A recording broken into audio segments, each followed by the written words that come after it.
Deactivated. Okay.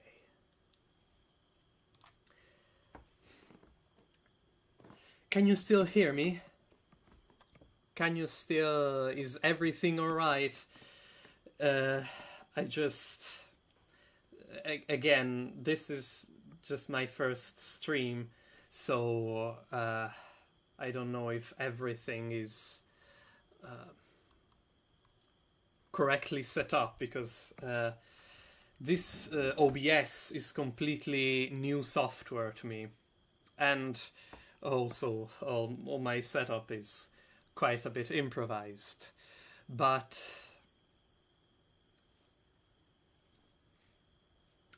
thank you, Alt. Thank you.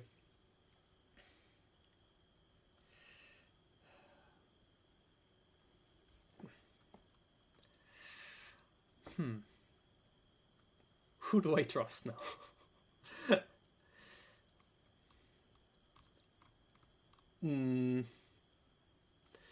Because it said something in YouTube regarding the audio bitrate, but yeah. Okay. Okay. So, I have here... I am a very big fan of externalized memory. I usually, when it comes to things like this, I always like to write down all of my thoughts in order to be able to better express them, better recall them. And so I have all my kind of plan for this evening. At least for me, it's evening. I don't know if you can hear them. Back when I was hearing my voice, I was able to hear the crickets outside, because again, here it's 10 p.m. So it's... I hope different time zones aren't a problem for anyone. So, this being my first ever stream, my first ever time in front of a live camera, for me it's, again, I'm a bit camera shy. Every major disruption from my daily schedule is always requires a lot of mental preparation for me. So again, it's very, very hard for me to do things or do these kind of things quietly. So, or I still need a lot of mental preparation. So first things first, a bit of a formal introduction, if you want. I'm Dave. Call me Dave. Are those printed images on the background?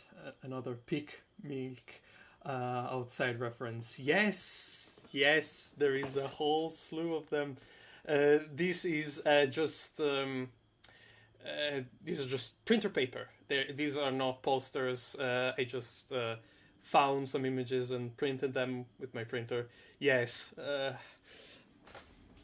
Yumeniki of Yumetuki, which I heard it's a pun in Japanese, because ni is two, so Nikki in Yumeniki is, so when pronounced in Japanese, Yumetuki, I call it Yumetuki in order to distinguish it from Yumeniki, but when pronounced in Japanese, I think, again, I don't speak Japanese, but from what I've read, they are kind of pronounced the same. And yeah, milk milk outside, a bag of milk. This was again one of my favorite games ever, and this is LSD Dream Emulator. This is a page. This is a screenshot coming from a page of Lovely Sweet Dream, which is a publication, like a printed version of the dreams that inspire, or the dream journal that inspired LSD Dream Emulator, the original video game. And yeah, I was able to find a PDF scan of that. If the price of the game is anything to go by, incredibly expensive copy. I was able to find that, and I just screenshot that, and yeah. So yeah, again, this is just my lair, if you want, my like corner of the world. And on the topic of stickers, and then I'll go back on track, I promise. I just I get sidetracked very very easily. I was also able to find some printing paper and or printing sticker paper, and I printed these, and these are just, again, stickers. Amazing tasting games. Oh, and I'm not done yet. I have lined up for discussion another kind of I think you could call it a series of video games that I don't believe I've ever mentioned anywhere, but I have put a passing reference in Overmind, in the RPG Maker game Overmind. I put the name of the protagonist on one of the gravestones. That was Nova. I won't let you be. I won't. I'll say it immediately. That's what I wanted to say. Sorry, did not come to my mind. It's Anodyne. It is one of the most incredible ways that I've ever seen to implement meta-narration in a game. Anodyne and Anodyne 2, Return to Dust, it's called. I discovered it by pure chance because they gave it free. They gave it away for free on Epic Games, and it's become almost immediately one of the best ways to implement meta-narration that I've heard or that I've seen in recent memory. But before that, I have so many things that I want to talk about this evening. I plan to stream for a couple of hours, if that's okay with you all, and because I just wanted to quickly bring up some news about what's going on in my life and projects and whatever. And then I will. That was my initial project, at least. Of course, I get very easily sidetracked. We can do whatever we want. I wanted to show you a couple of very, very cool pieces, not just of software, like games. I wanted to talk in a little bit more detail in what I find or why I find these games so inspiring. But also I wanted to talk with you about another or other two pieces of media, if that's okay with you all. I have them right here, if you will excuse me for just 1 second.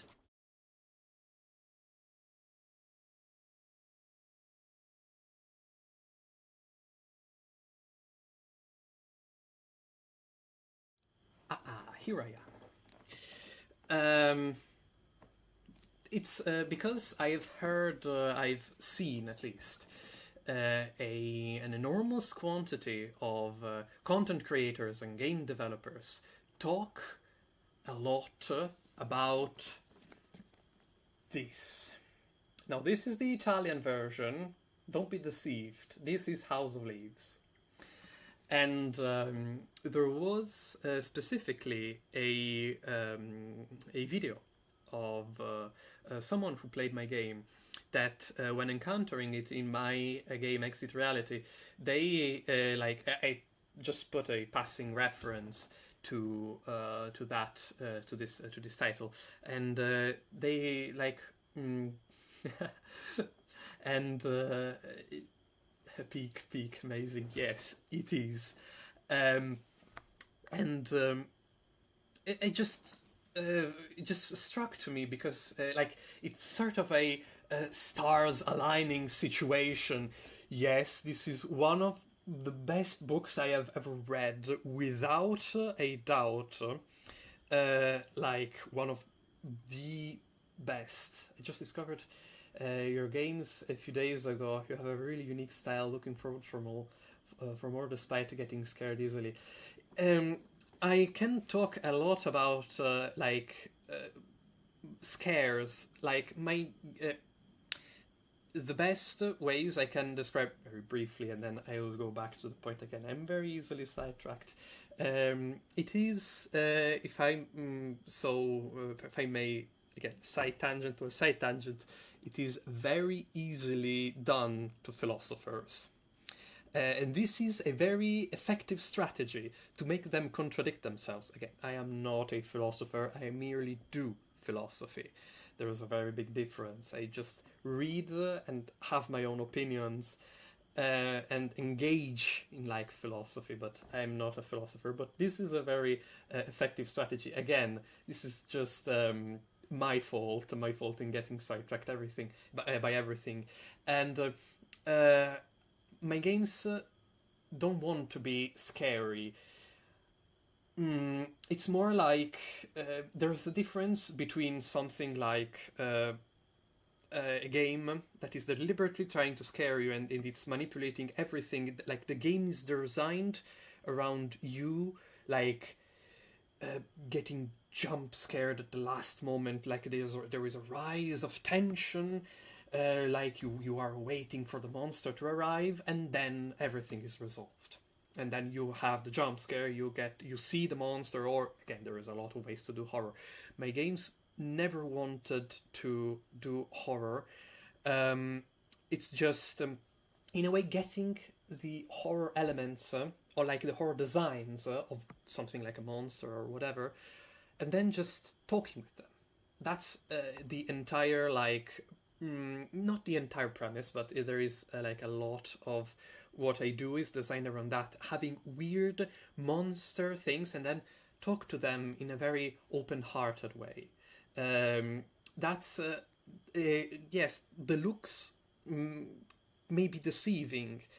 That's just how I make things, but it's more about like there are no jump scares. At least there are almost no jump scares. There was the first one in Forever, and the one in Exit Reality. That was supposed to be a Yume Nikki Uboa reference. Yes. Sorry, getting back on track. House of Leaves. Again, this was mentioned by a lot of people. A lot of creators, specifically, come around and read this book. And having a background of there is a third one. Excuse me.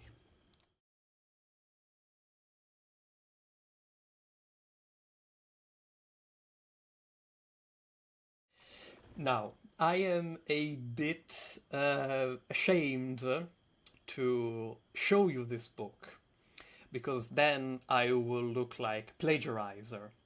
I promise you, I tried not to be.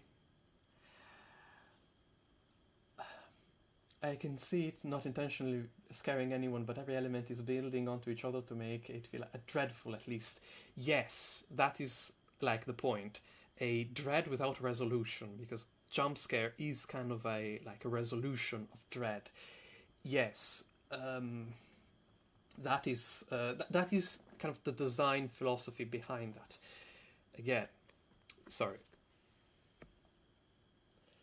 Yes, you're not misreading it. It's called Exit Reality. It is completely separate from my game. In fact, I don't believe there is even an English version of this book. Because this is, I would kind of describe it as a semi-serious or but extremely insightful analyzing of the art of internet, the art that has developed on the internet. Like there is everything from like it's divided into a couple of chapters. It's the first is it's kind of it talks about vaporwave, ASMRs, liminal spaces, backrooms, the SCP Foundation, and everything. Weirdcore and adjacent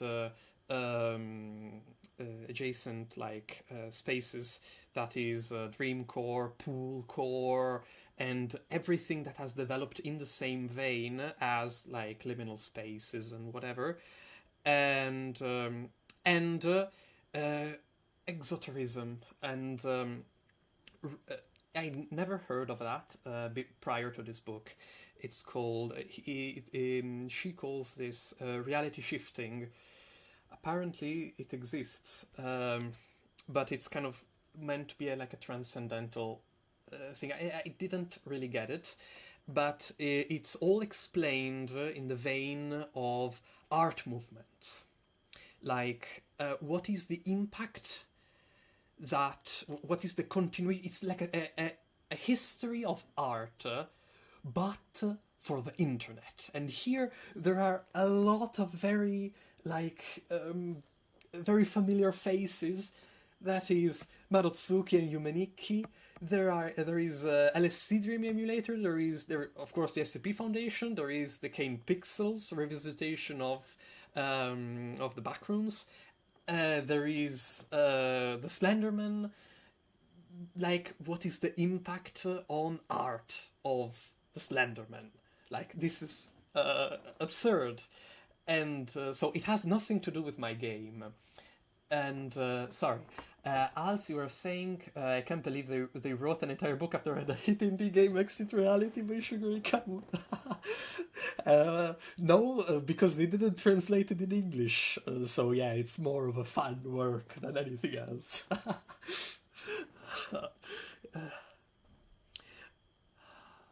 Yes, and so I was reading this, and there are a lot of even citations. Of course, House of Leaves is prominently cited in when talking about liminal spaces, but there also are a lot of very, very interesting works, such as it's called by the Dictionary of Obscure Sorrows, from which a term that is used a lot throughout when talking about liminal spaces, that is kenopsia.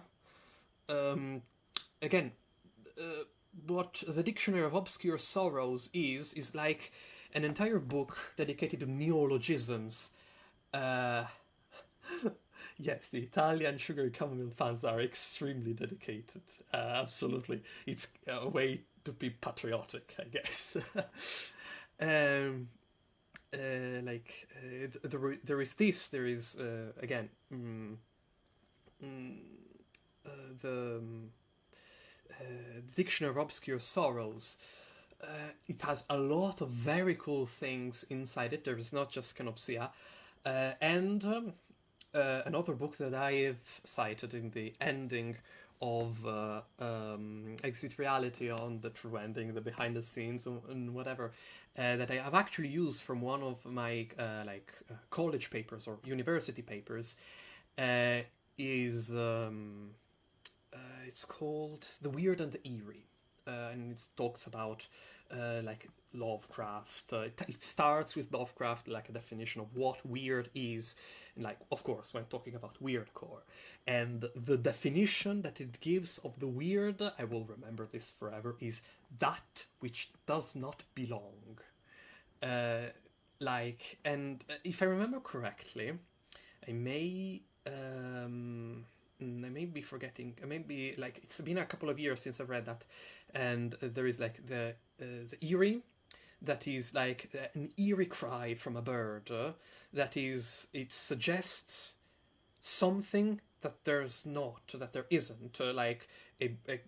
The cry of a bird suggests a person screaming, for example.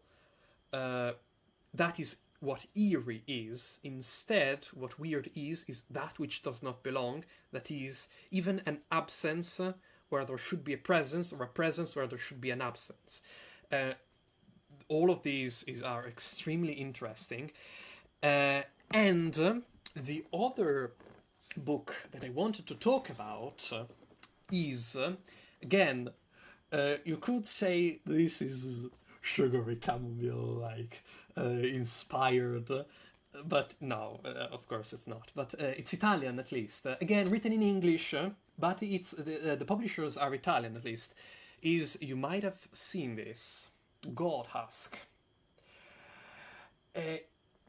This is incredible. This is one of the most earth-shattering ways to narrate a story I've ever seen. It's, very briefly, a game manual for a game that doesn't exist, and it's up to you to decipher the lore. But the way in which it's done is masterful. If I have the time, I will talk about this. But again, this is just plans. Okay. Again, of course, tell me if there's any curiosities you want to know about me. To the best of my abilities, I will answer everything. Of course, be sure to interrupt me again if you have any questions. Again, one of the best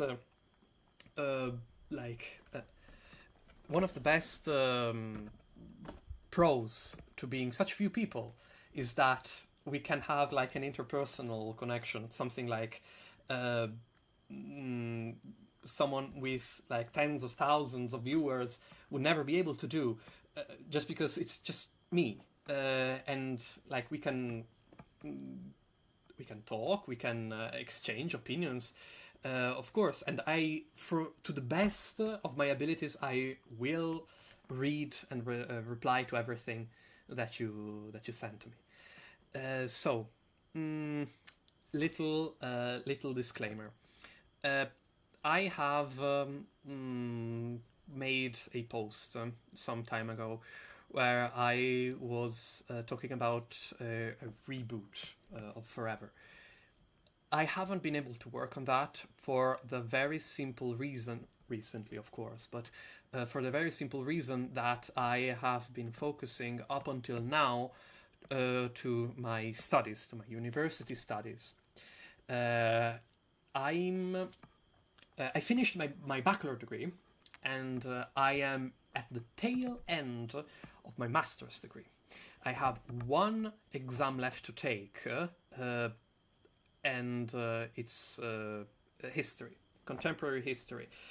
I know history is important, everyone knows that, but I just find it a lot more difficult to, like, the traditional history, like the one they teach you also in high school, that is the one that you need to remember the date and the time and the people, and that happened after that, and like the sequence of notions. That's what I don't miss from high school.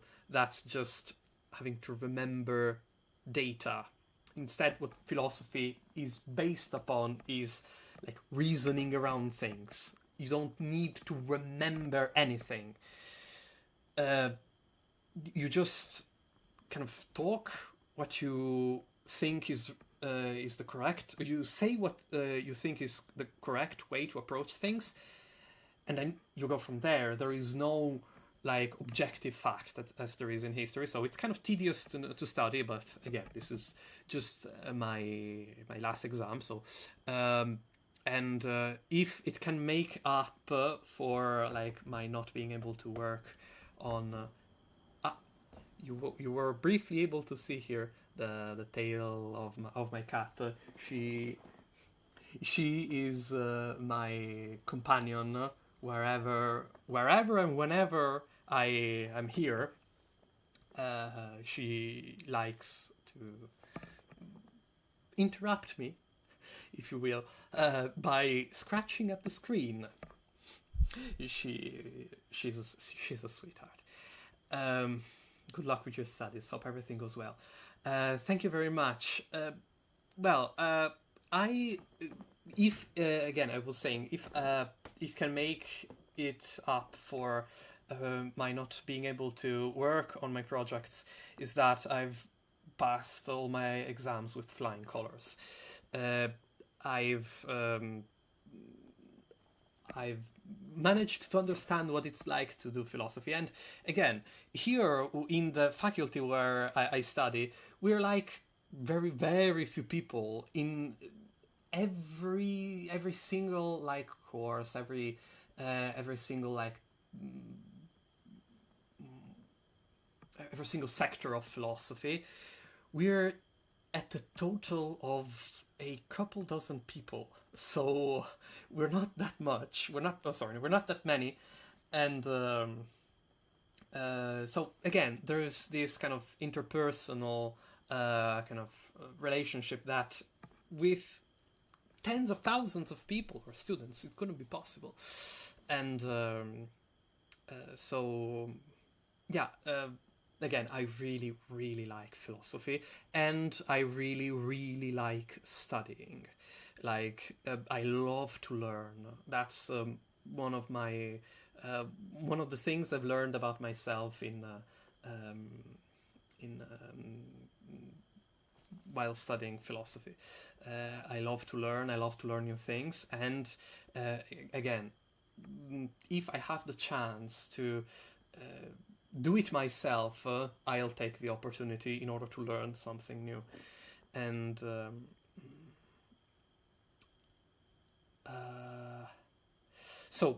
I have a again I have the plan for my master's thesis. Yes, it's again posthumanism. What is posthumanism?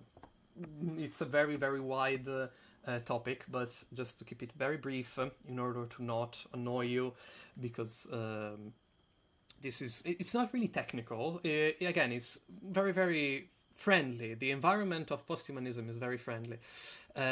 It's all about talking about agency. The central notion is that of agency. Like, it's not really being able or being responsible, but entering in a network of relationships. And what posthumanism is, very briefly, is post-humanism. That is, take humanism like the Vitruvian man, the perfect example of the human species, dominator of the world, and like legitimate dominator or ruler of the earth, and set it aside, because humanity is not like the only species that exists. There are also, so it's the central like kind of movement that is beside posthumanism is like the revendication of animal rights and non-human agency. The professor I'll write my thesis with talked about the agency of stones, like what stones do in order to like establish a network of relationships between things. Like it's not just about living beings. It's not just about humans.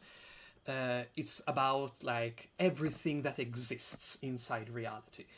And there are a lot of very, very cool resources. And again, these authors are all English native and English speaking, for the most part, I think American.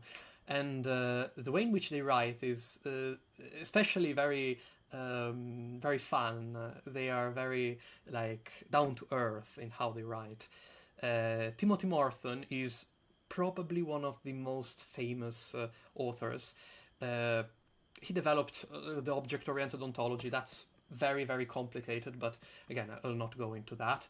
But yeah, these are all he like to just name a few texts if you're interested.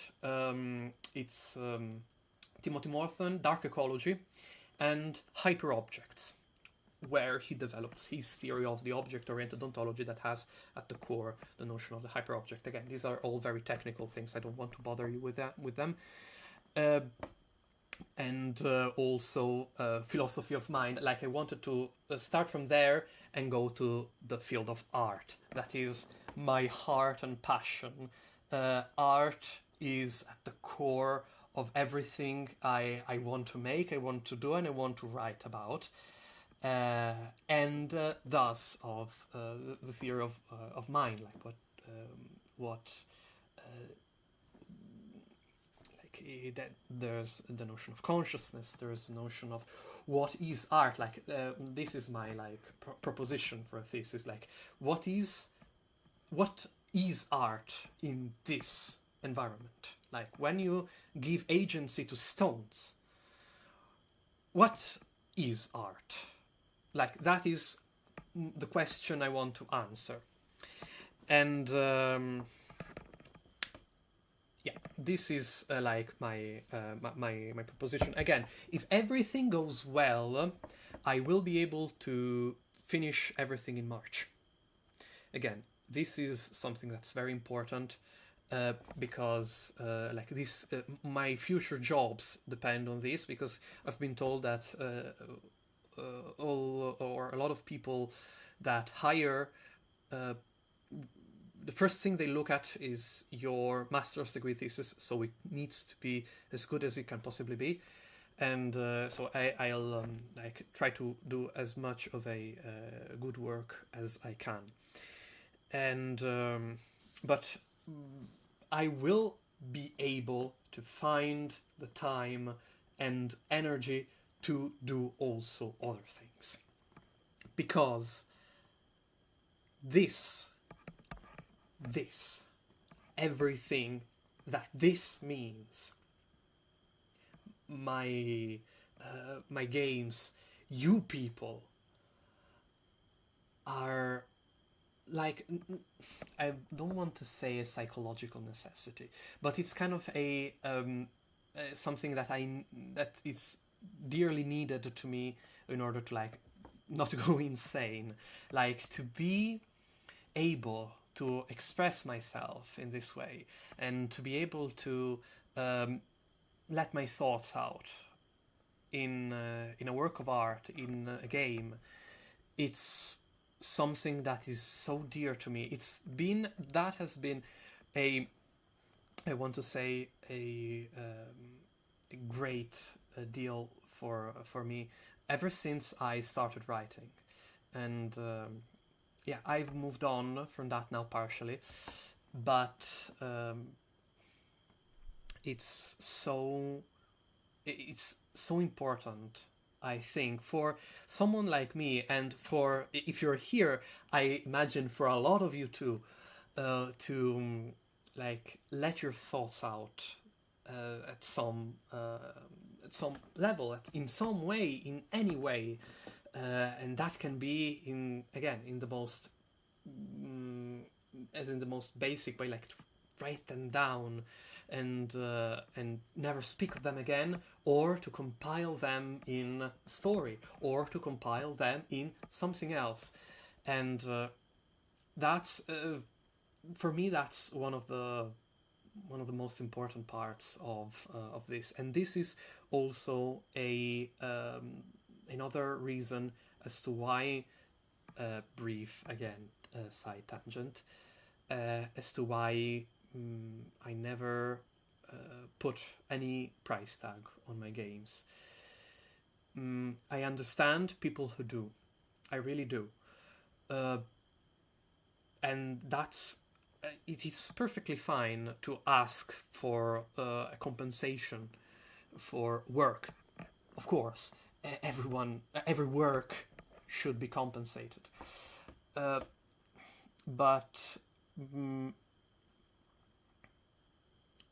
again, to me, um, it I don't know how to say this, but it just doesn't really feel right for me to ask people to pay money to to experience something that I've done and that I've made. And again, I understand people who do, because there is a lot of work that goes into making a game. Everyone that's ever tried that absolutely knows this. And even that's not really the case with Godot, because a lot of Godot's resources are free, but not all of them, and especially not for other like game engines, especially of course Unity. But again, I don't know anything about Unity. I've never even installed that. Uh, I can speak for RPG Maker. A lot of resources in RPG Maker are a lot of them are free, but a couple of them are paid, and especially the most like valuable bundles are paid, and I have purchased a couple of them myself. But um, again, it's it's just me. It's just me.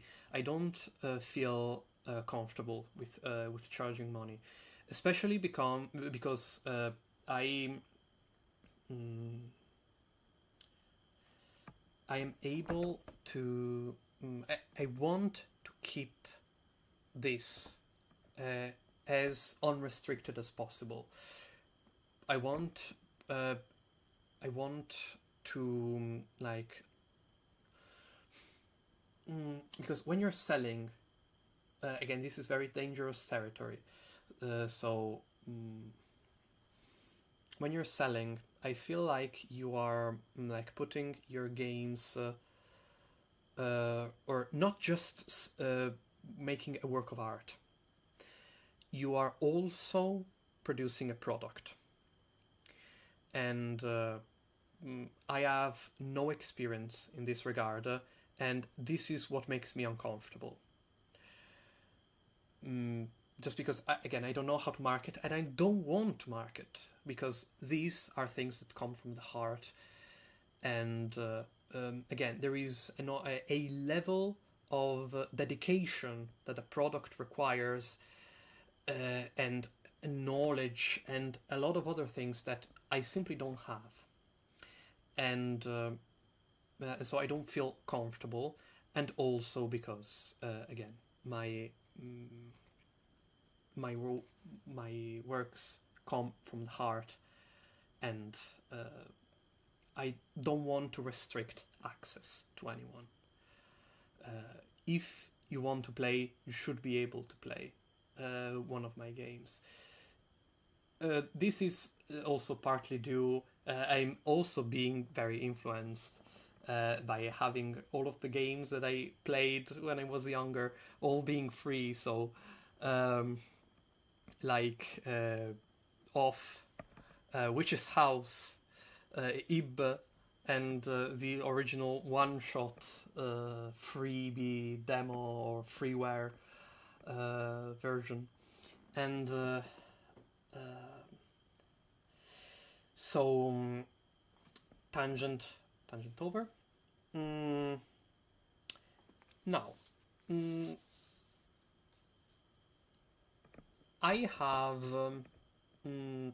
a couple of things that I want to talk about.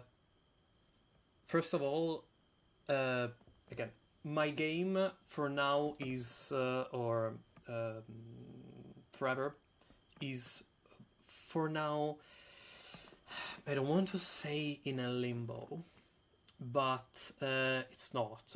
It's I still plan to work on it, but I want to reshape how the original progression went, and I have given myself more tools. Again, I am not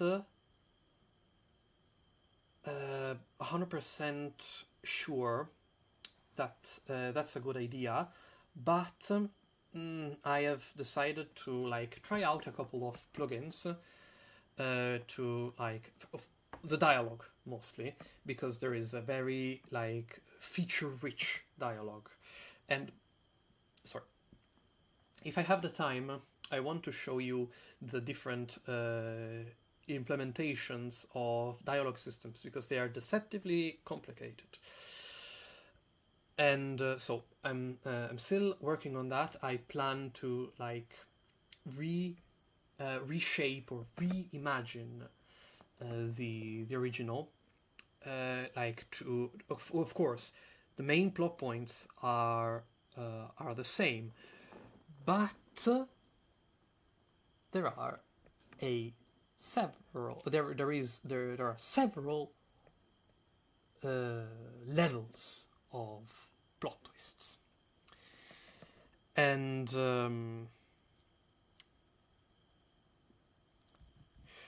talking about plot twists,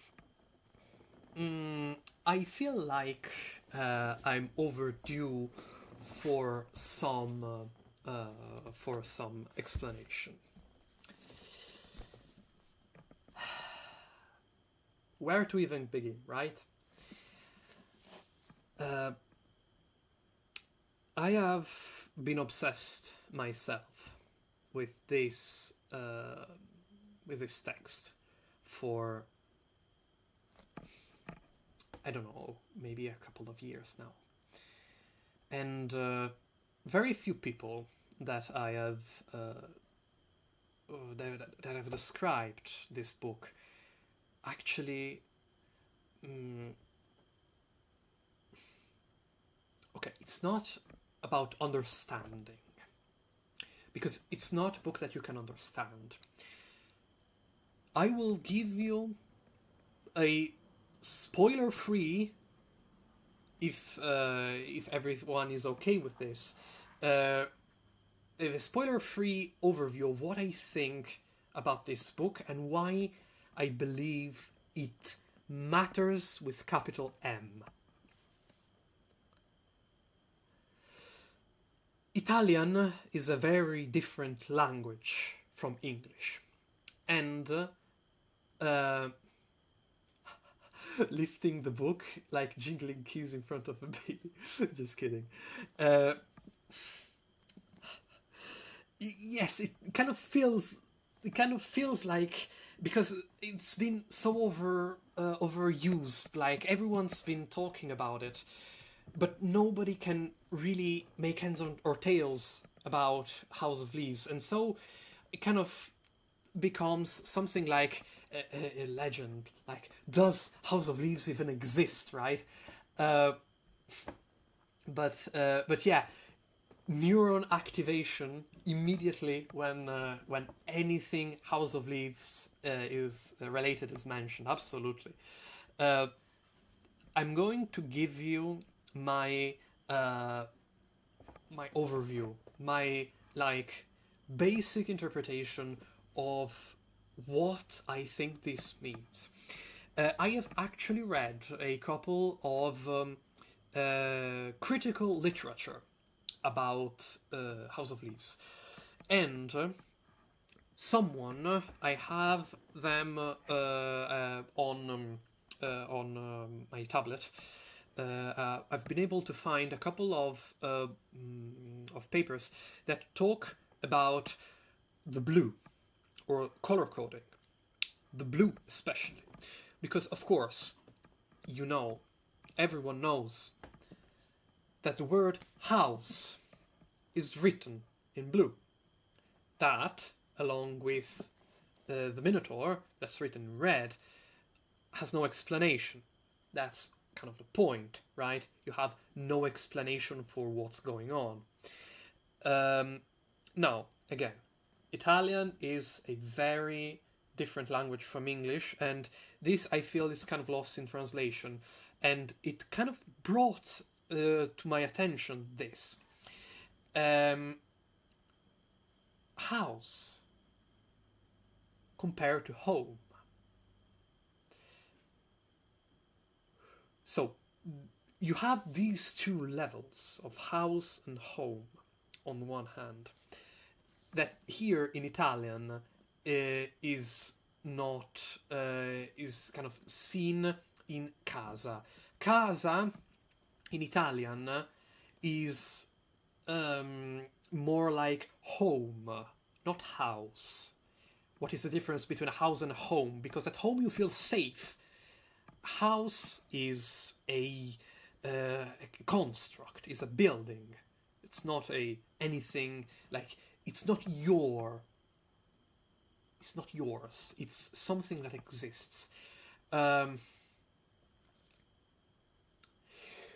the author knows what any of it means.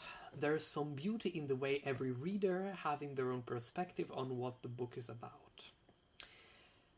I could bore you, along with everyone else, about talking about the death of the author, which is a concept that is very, very wide. And then, please, that death of the author sounds very brutal, but I feel it is very reasonable.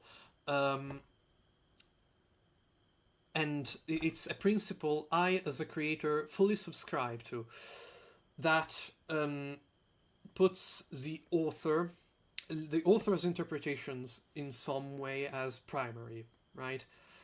I feel like that's limiting the possibilities of the work. And I feel that House of Leaves is an especially telling example of the fact that, again, everyone, it's kind of the difference between a story and lore, right? Lore is not told by an author. Lore is dictated by the central authority of the work of art, not the author. The author can at most give his interpretation. This is kind of the principle of the death of the author. The author creates the work, of course, but the meaning is offered by the text itself. It's not it's, and I feel like this is especially telling in House of Leaves because of the detective work you have to do as a reader, right? Everyone that's read House of Leaves knows that you have to decipher it. And this detective work, I feel, is kind of the beauty of the fact that you are not subscribing to an author or an authorial view. You are subscribing to the view that the book is presenting you. Again, this is all up to opinion, but this is just opinion. This is, again, very, very strange, very, very heated debate, but this is just the gist. This is just the gist of how, like, I at least personally approached the text. But again, this is just again personal interpretation. Again, another aside.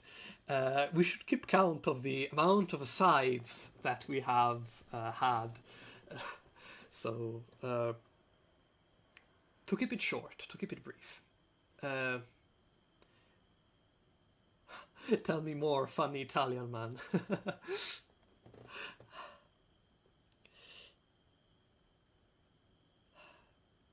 This text, I feel, is meant to be okay. To go back to my original point, the blue. This text, this paper, it is rather like it's not published by some like random publisher. It's published by Routledge, and so it has a big name behind it. At least this had this opinion, and of course this is just metaphorical interpretation. Again, this is just all based on pure interpretation. The blue could stand for an hyperlink. This, to me, this possible view on the blue of house symbolizing a hyperlink blew me away. Why? Because it's on paper. Because it is a hyperlink that you are not meant to click because it's on paper.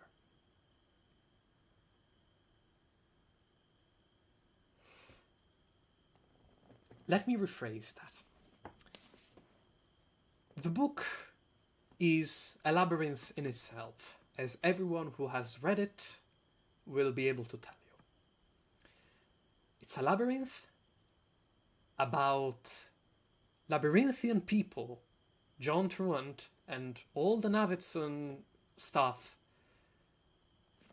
A labyrinthian person that finds themselves in a mind labyrinth, in the labyrinth of his own psyche, because he has this hereditary mental condition that makes him go kind of cuckoo crazy nearing the end, to the point of being one of the most unreliable narrators to ever exist. Because if I remember correctly, there is a bit at the end where he says, and everything goes fine, everything goes correctly, and then haha, I told you.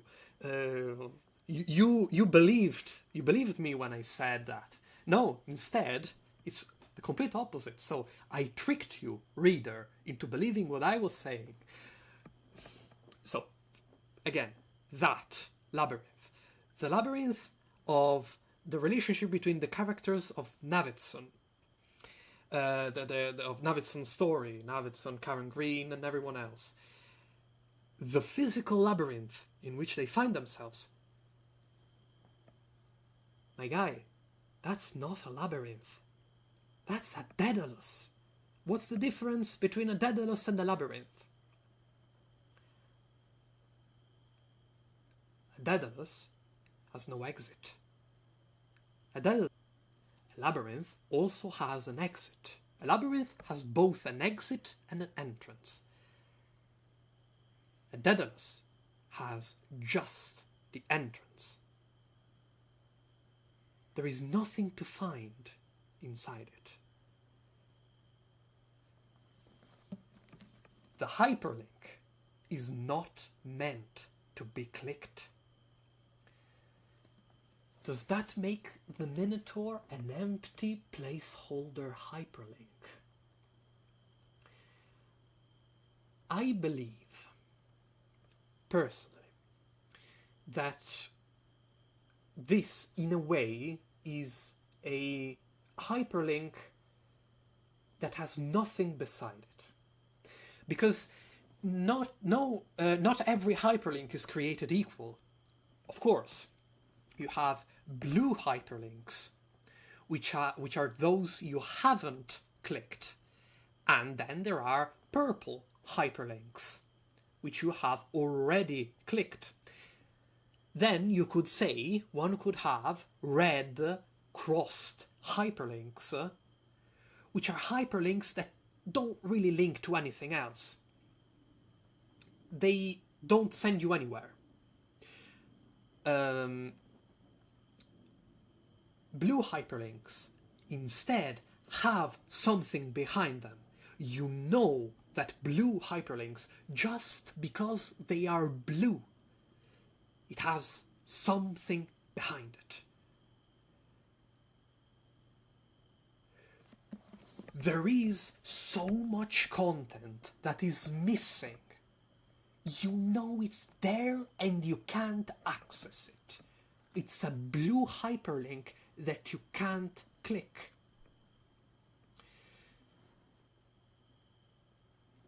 This, to me, is the meaning of House of Leaves. It is a Daedalus. It is a point of it has a point of entrance.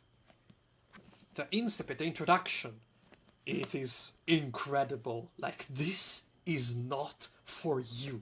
What does it mean? I got goosebumps from even saying it. This is not for you. What does it mean?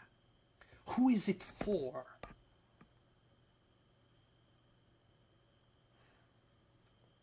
For those who have the full story, probably. We don't. This is not for you. Why is it not for you? Because you can't click the hyperlink. Because you are going into not a labyrinth. You're not going inside the labyrinth. You're going inside the Daedalus. Of course, everyone knows the original myth, the Daedalus. The labyrinth, it's not, again, really a labyrinth. It's meant to be a prison. It's not meant to have anything behind it, or there's no reward. There is nothing inside the labyrinth. There's just the Minotaur. And that Minotaur, I would say, has a very, very interesting shape, in the shape of the monster, that never, ever comes to light. Again, to me, this, if I have to, give my interpretation, this metaphor of the hyperlink opened my eyes.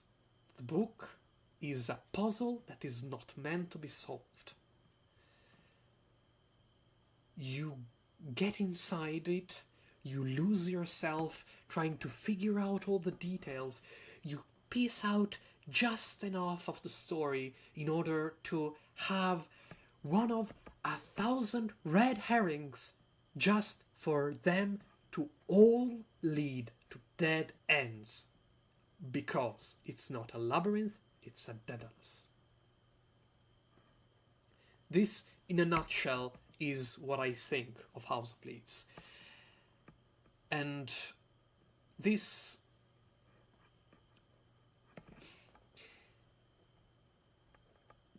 Again, there are 1,000 more hours that I could spend talking about all the various tricks. A labyrinth you can't enter even. I would say no, you can enter the labyrinth.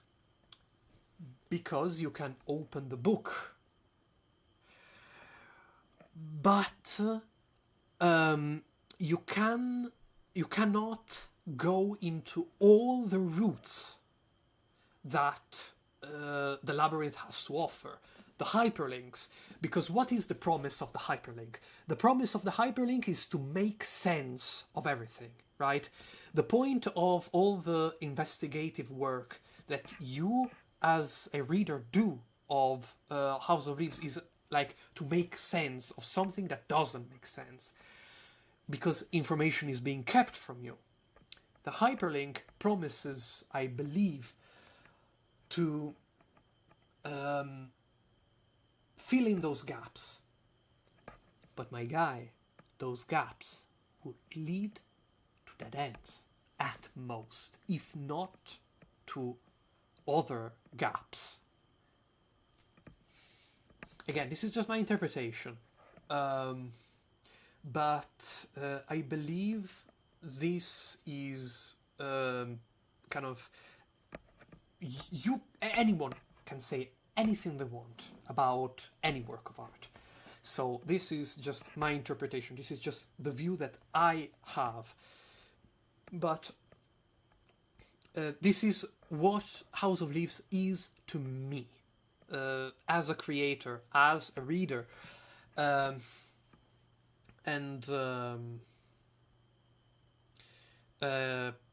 So this is House of Leaves. Again, I could talk a lot more about it, but again, I don't want to bore you because this is not meant to be a House of Leaves centric stream. But again, there are a lot of very cool techniques, like how the text is a direct mirroring of what the characters feel and think, and where they are, what they're doing. The characters are in a labyrinth. You are struggling to keep track of where to read next. You are in a labyrinth yourself. Like, there are so many planes that juxtapose one to another and overlay. It's incredible. It's honestly incredible. The other thing that I wanted to talk about is Godhusk. Now, one could say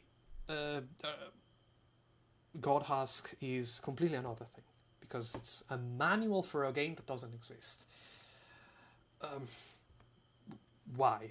Well, of course, it's. I feel like, why compared to? Because the work that you as a reader are doing is, to me, very similar, if not almost the same. That is, detective work by piecing layers. There is nothing of the more complicated narrative levels. The text is not messing with you here. But how the thing is as a whole is presented is very interesting. Just because, again, everything is basically encoded, and you are supposed to understand the route to go through in order to get a specific ending, because in this quick recap, because maybe not everyone has the full story of what Godhusk is. Godhusk is, again, a manual of a game that doesn't exist. What is this game? This game is a sort of 2D Metroidvania. I think that's the best comparison I could give, about a dead Earth question mark, probably, because we are presented with human figures, a couple of them, just a few.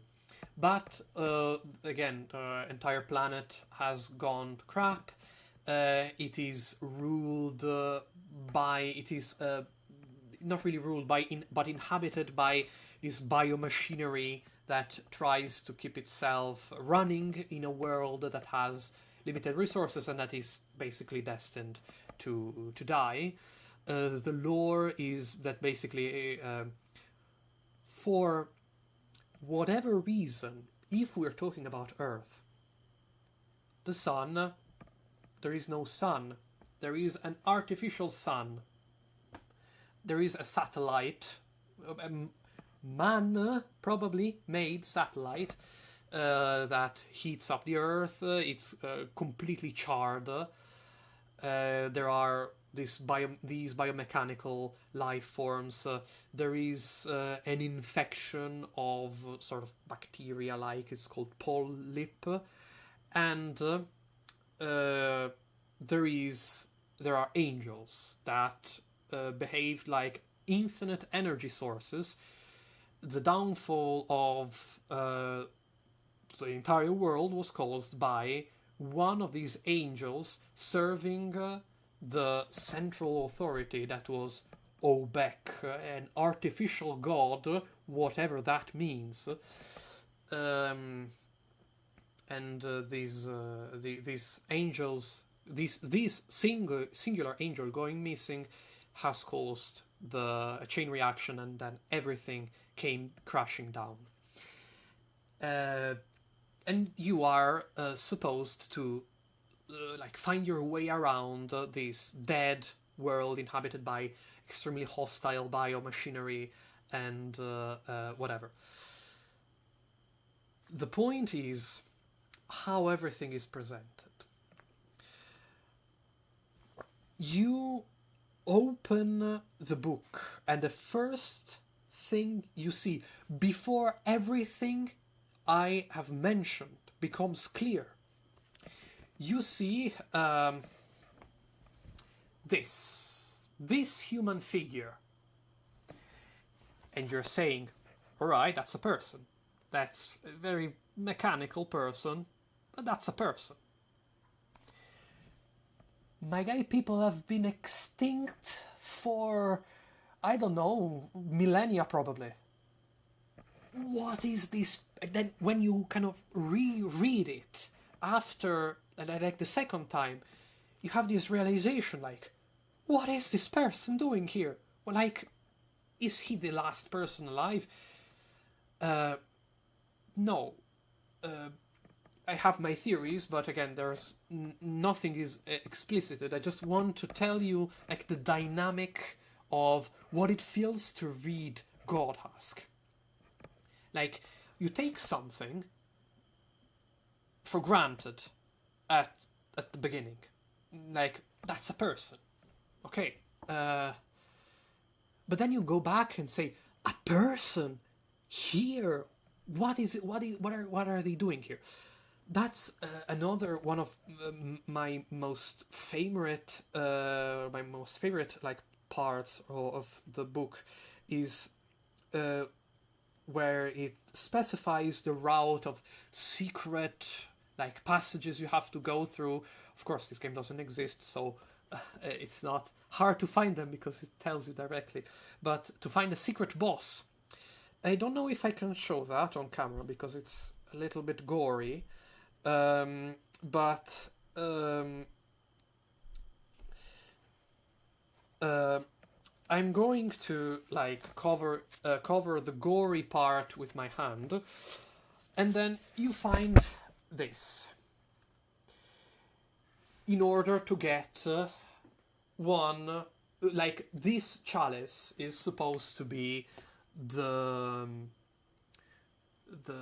catalyzer for like 3 out of the 9 endings. So it's extremely important to find it. And would you look at that, at the very bottom of the page, you see a symbol that I don't know if I can show. But again, sorry for the camera, but there is a symbol down there. It is a status effect. What is that supposed to mean? At this point, you don't know, because the game hasn't taught you which symbol corresponds to that. You don't even know that this is a status effect. Contrary to every single other boss found in this game, here there is no strategy guide. And so, the question is it even a boss? Probably just because in the latter half of the book you learn that those effects, what these symbols that you've been seeing all throughout the book stand for. Do you know what to know? Do you want to know what that symbol stands for? Mind control. Mind control. That thing mind controls you. What? This is the Godhask experience.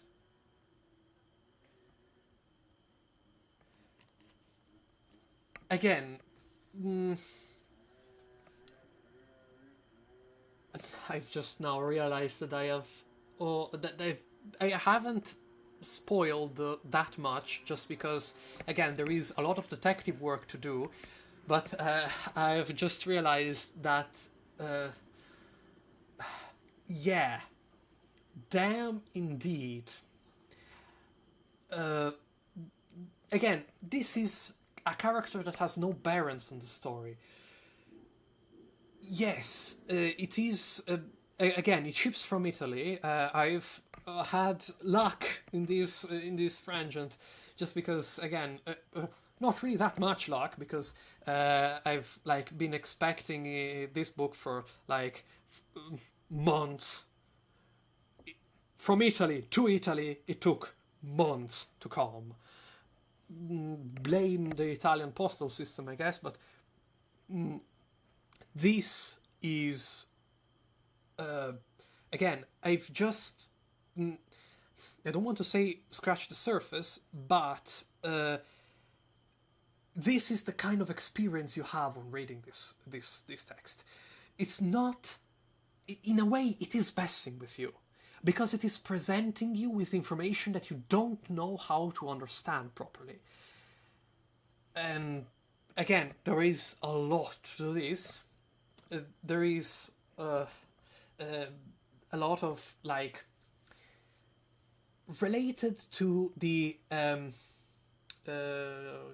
Cataclysm ending, especially because you have to go through a very long quest line that is all detailed. Of course, it's all fictional, but it's very well drawn.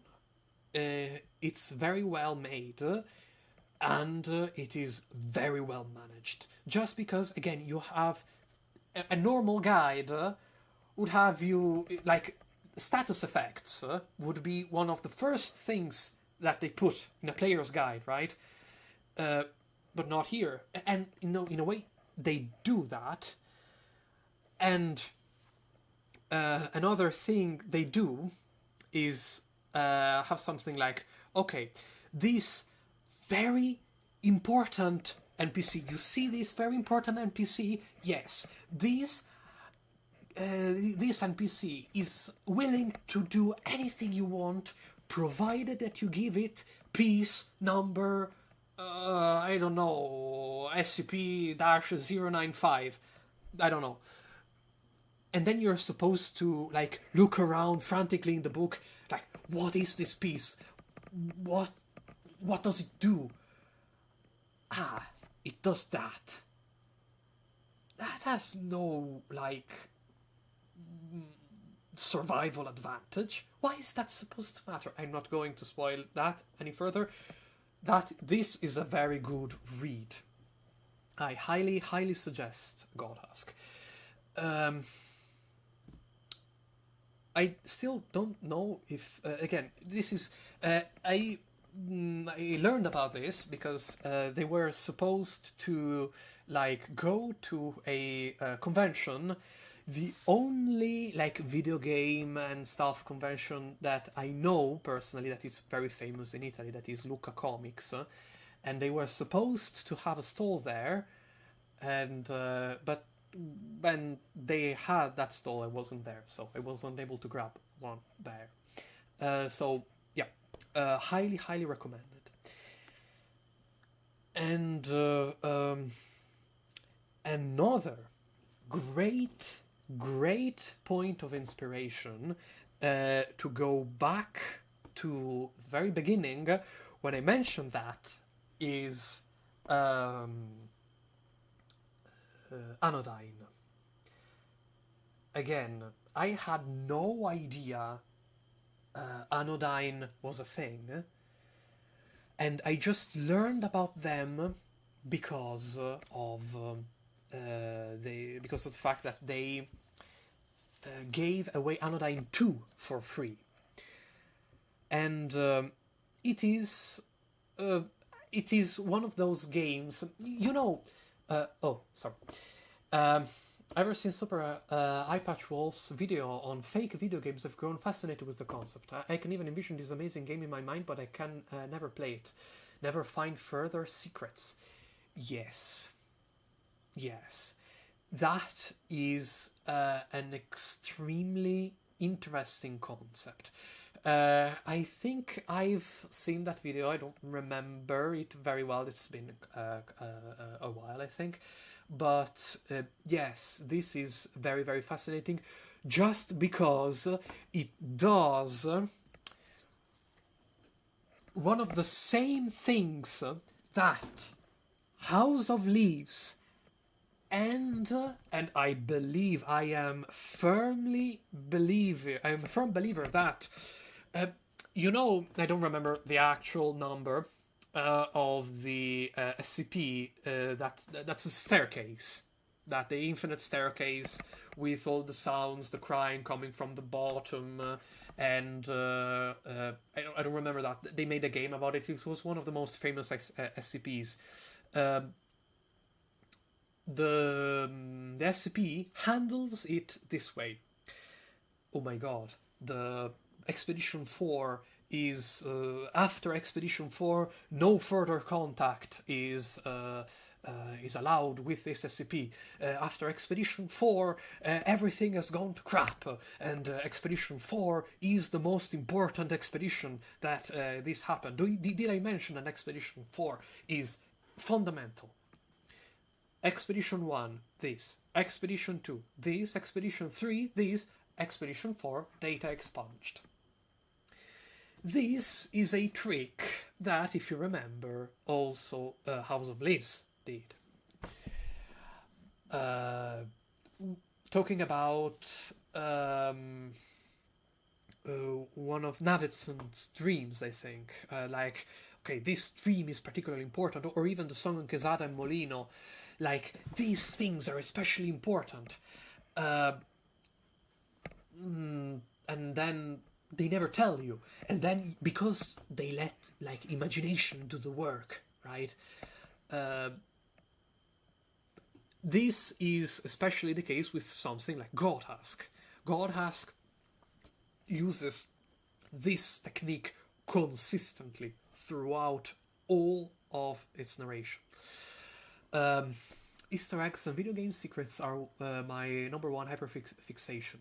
It gives me that drive that if I just encounter this very rare specific event, I'll solve something grand and important. Yes, it's something like talking about Yume Nikki. I don't know, Takufuzen, I think it's called. That hyper rare one in one chance in half an hour, or one in half an hour, one chance in half an hour of time to like see this very specific event that doesn't really do a lot, or even one of the less talked about events of Madotsuki, that is the Face event. That is, but again, that has a lot of like possible connotation, and I love Yume Nikki just because of this. And yeah, Yume Tukki is fine. But the problem with something like Yume Tukki is that it's a collective effort. Like, it has maps from hundreds of developers spanning.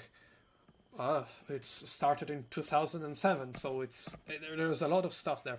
The problem with that is it's enormous. Like, Yume Tukki is something like 2-3 gigabytes. That for an RPG Maker 2003 project, that is enormous. There are apps developed specifically to like route a passage from the beginning to the various worlds. It's incredible, but the one thing that you lack in a game like that is consistency. Is like a thorough narration. In Yume Nikki, And in Yumeniki especially, I've played two games in aside from Yumetuki. I've played two games, Yumeniki and Dot Flow. I love with my heart Dot Flow. It's like the most famous Yumeniki fan game. Uh, these are like very self-contained experiences. They're very short. Again, if you have the guide, if you know where to find every single effect, if you know where to find every single thing, it's not that long. But they do a great job of like practicing the principle of show don't tell. Madotsuki suffers from severe isolation. How do we portray severe isolation? Aside from her being a hikikomori, of course, we do the oldest trick in the book. We like plan a party and don't invite her. That's the Toriningen party, I think it's called. But like there is a very specific route or a very specific event that you can see where there are the enemies of the game are having fun. The enemies of the game that are a threat to you, mind you. Anything that comes even as close to a threat as it can be in Yumeniki. They are having fun, they're partying, they're very lively. And then you are in an enclosed space of the map, and you cannot reach them. This is, without saying a single word, we've already understood everything that there is to understand, I believe. Like, isolation is one of the most prominent themes in Yumeniki, and again, not a word is spoken. This is, to me, incredibly powerful. But again, side tangent. Again, I told you this is one of the one of the most powerful weapons you have against me. I was talking about Anodyne. I keep forgetting Anodyne. If I will not say anything about these games, just because the story is fine. Don't get me wrong, but it's not particularly strong. Yes, it is touching. I cried in Anodyne 2 specifically, but it doesn't take much to make me cry. But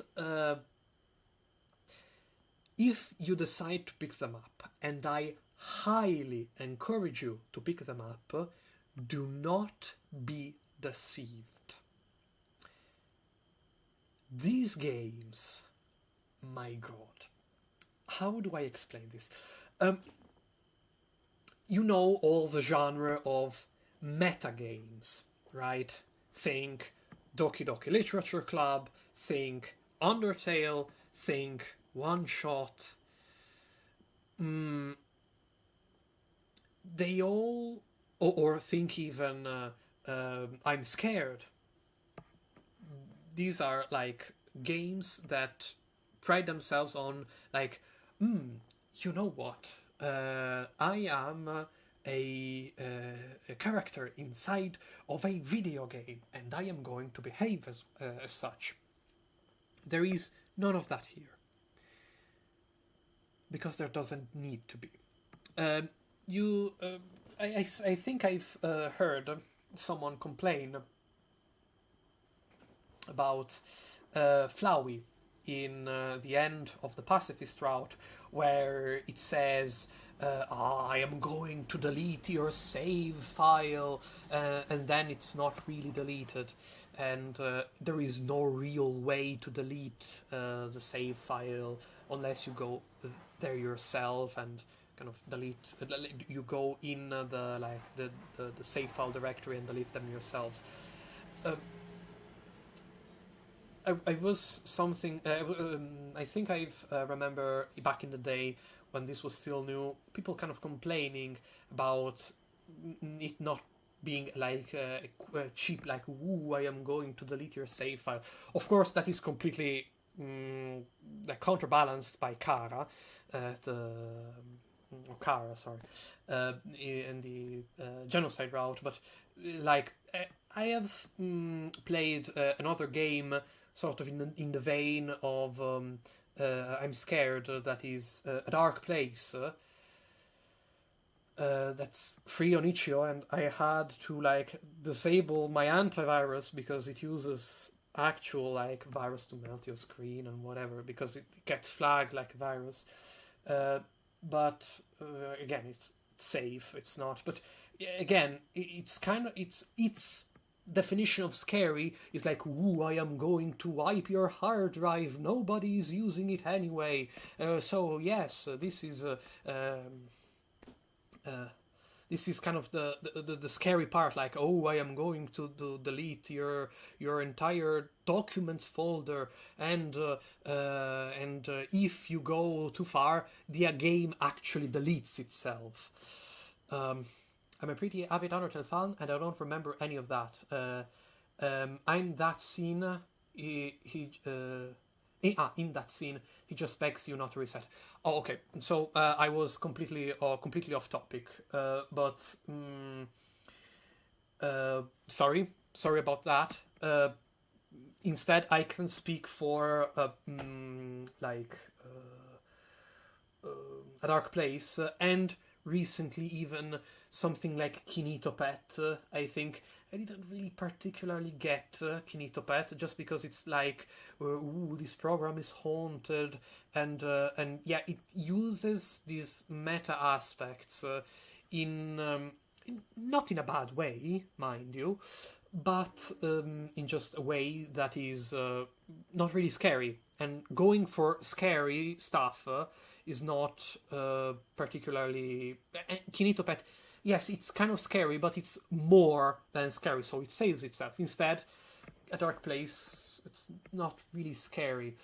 Fun fact, at the end of the genocide route was really supposed to delete the game off your computer, but the code for it didn't work. Yes, I remember that.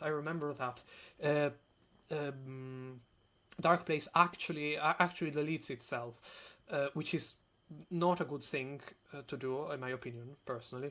And again, I don't think it's even a good.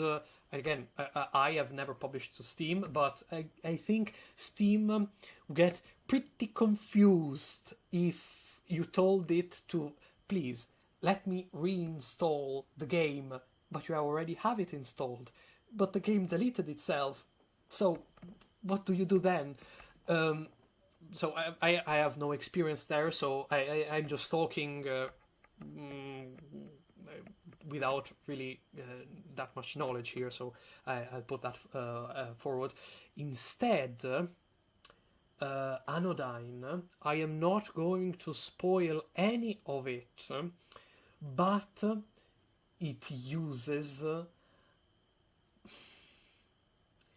the fact of it being a game to its full extent. It's not meta narrative. It is meta gameplay in a way that is very difficult to talk about without spoilers. So, again, on the surface, it masks itself as like a Zelda, not really a Zelda clone, but like a Zelda-inspired game. When I talk Zelda, I say sort of like A Link to the Past, like the original Zelda. And yeah, it has all those puzzle elements and whatever. And throughout all all the game, you collect cards.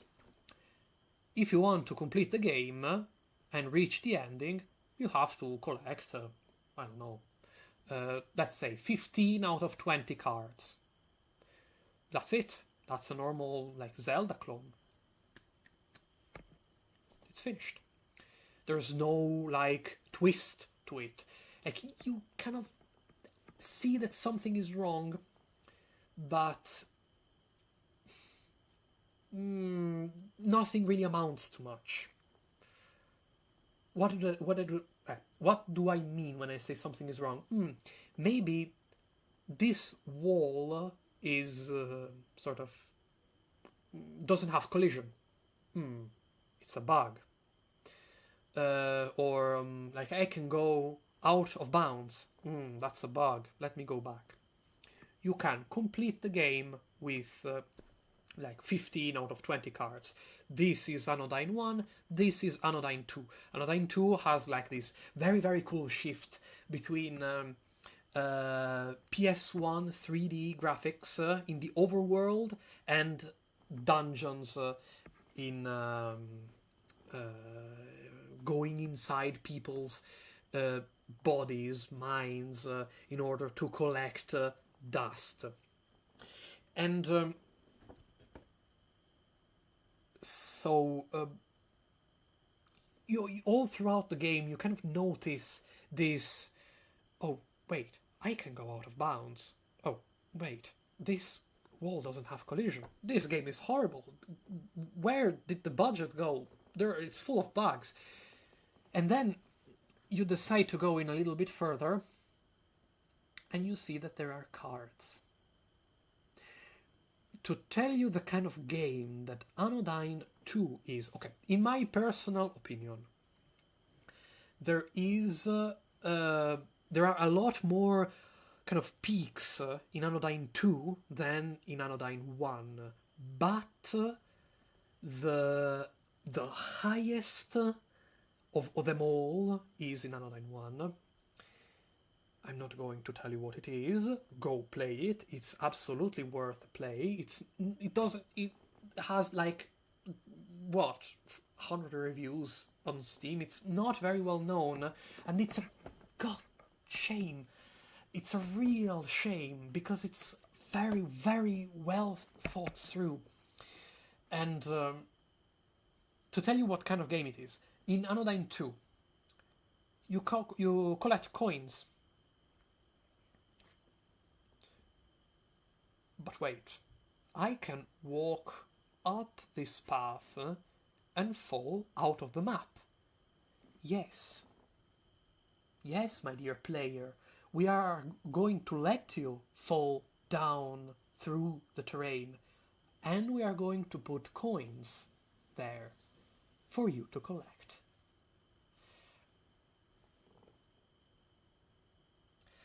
These games are meant to be broken, and you're going to say, what? This is a bug. This is not supposed to happen.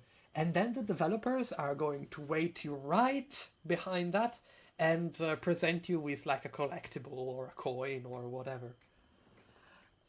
That is a design that I love, and I love this kind of meta design.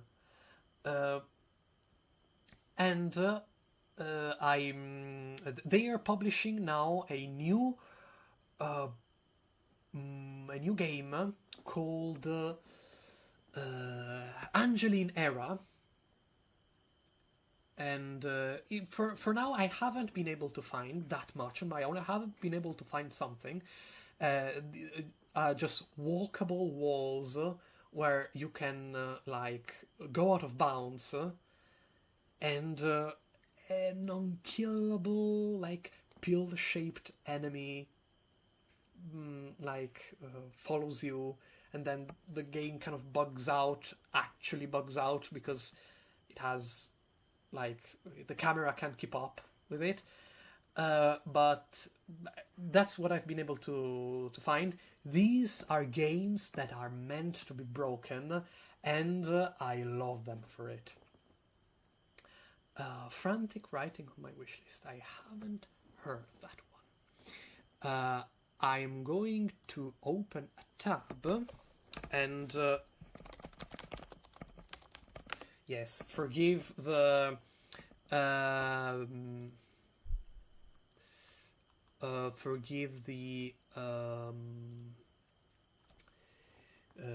keyboard sounds, but I don't really have that much of a setup. this is my microphone right now, so it has to live right next to the beautiful computer, which is right here.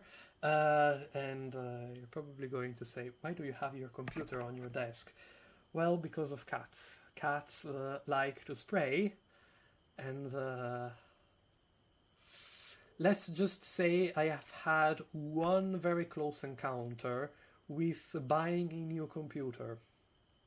Because the front of my computer has mesh holes, and I was lucky that the cat was spraying towards the glass and not the motherboard.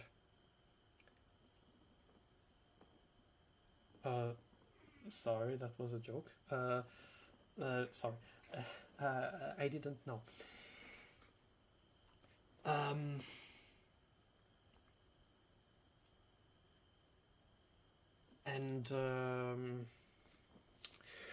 Yeah, let me see.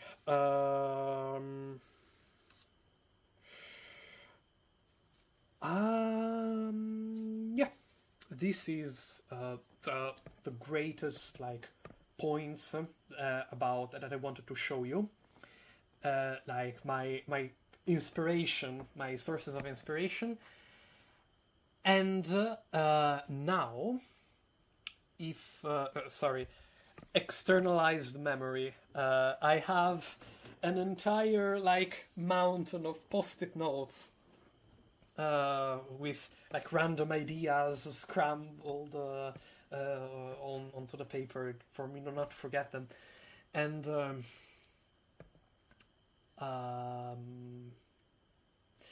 so now I want to show you, if I may, my desktop. Haha, here it is. Now, that was the YouTube. That was the YouTube stream window. The software that I use and everything that I use to make my games work, and hopefully you find something helpful. There's a friend here. Excuse me for but 1 second.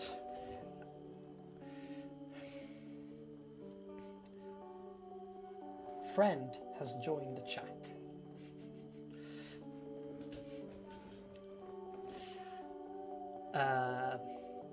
Fancy.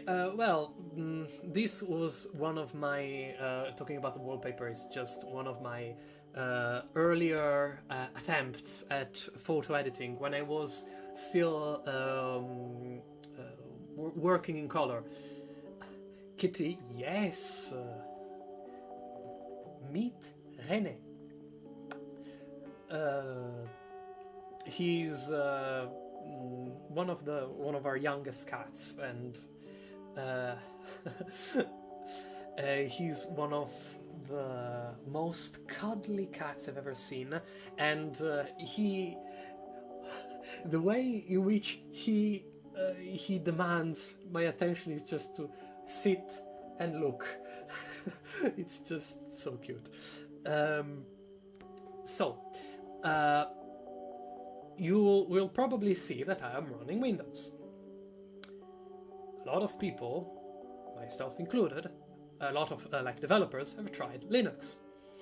Now, Linux people are notoriously, very pushy of Linux, and Linux is cool. Linux works. I have Linux installed on my secondary hard drive. I have a dual boot system. Not really, it's not technically dual boot, because they are on 2 separate drives, and this is if you have the option to do that. I highly recommend it if you are interested, of course, because Windows updates tends to make Linux unbootable if you like have both of them on the same partition, or sorry, on the same disk. But so yeah, I use Linux. There is one reason for which I use Windows. One reason that is not, of course. Oh, what do you see now? What do you see now? Oh, I have lost track of everything. Mayday, Mayday, Houston, we have a problem. If there is something I despise with a burning passion in Windows 11 is switching desktops. It's horrifying. Sorry. What I was saying is, if there's something that... the only thing that's keeping me from completely switching to Linux is this. This is Affinity Photo. I just haven't found an alternative. A lot of Linux people say, oh my god, try Krita, try GIMP, try... There was some people saying that there is like other photo editing software. Graphite.rs is a very new, but again, it's alpha, very new software for like image editing. Nothing comes close to this. I'm sorry.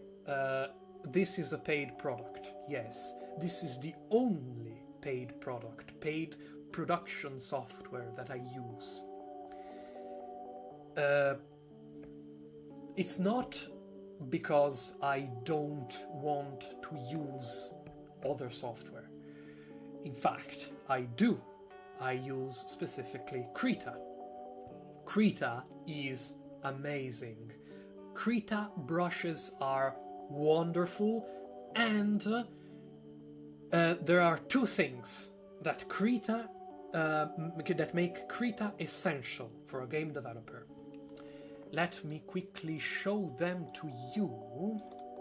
This is going to teleport me somewhere again, or is it just going to work? It's not doing anything. We're still. Why are you doing this to me? Excuse me for just 1 second while I try to find Krita. Aha, here it is, hiding from me. Aha, there it is. Okay, I have this. This is a drawing tablet. This is a one by Wacom. It's nothing special. I picked it up as a deal. If you have anything to do with this kind of software and you plan to do it seriously in any way, I highly suggest you get even one of these. It kind of takes a little bit of getting used to, just because you need to adjust your like cursor moving in like not where you're pointing. We have the same tablet. Yes, this, because this is just again, I picked it up for like I don't know, 30 euros. It's used, of course. It only on Windows it needs a driver.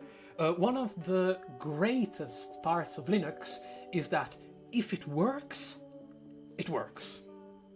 Like, it works out of the box. You need no drivers aside from NVIDIA graphics cards. I have a 3060 here. Yes, this is a gaming PC. This is technically a pre-built that I have configured to hell and back. I love my computer.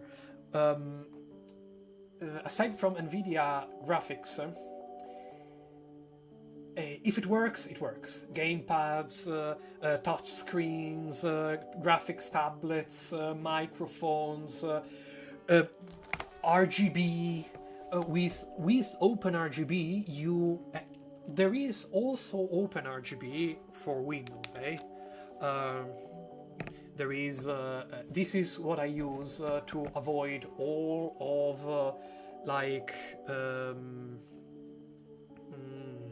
the bloatware that comes from Lenovo. Especially, I have Lenovo stuff because they're very cool. But yeah, every RGB software is absolutely horrendous. OpenRGB works wonders. It's kind of iffy. You kind of have to configure it, but once you've done it, it's no more configuring that you would have to do with an actual RGB software. I was saying Krita. Krita is wonderful for two things that Affinity Photo cannot do. These two things are: one, what the hell? What happened? Sorry. I was focused on the OBS window. Excuse me. Please focus on this very window. Shift W. Now I have tiling. I have the ability to make tiling tiles. I know no other software that is able to do this with this ease, with this amount of ease. It is absolutely incredible. And then you simply hit Shift W, and then you have like your texture that you can export however you want. This is number one. Number two is excuse me, this is in Italian. But you cannot see. Quickly, the House of Leaves book. This is like the Bible that protects me.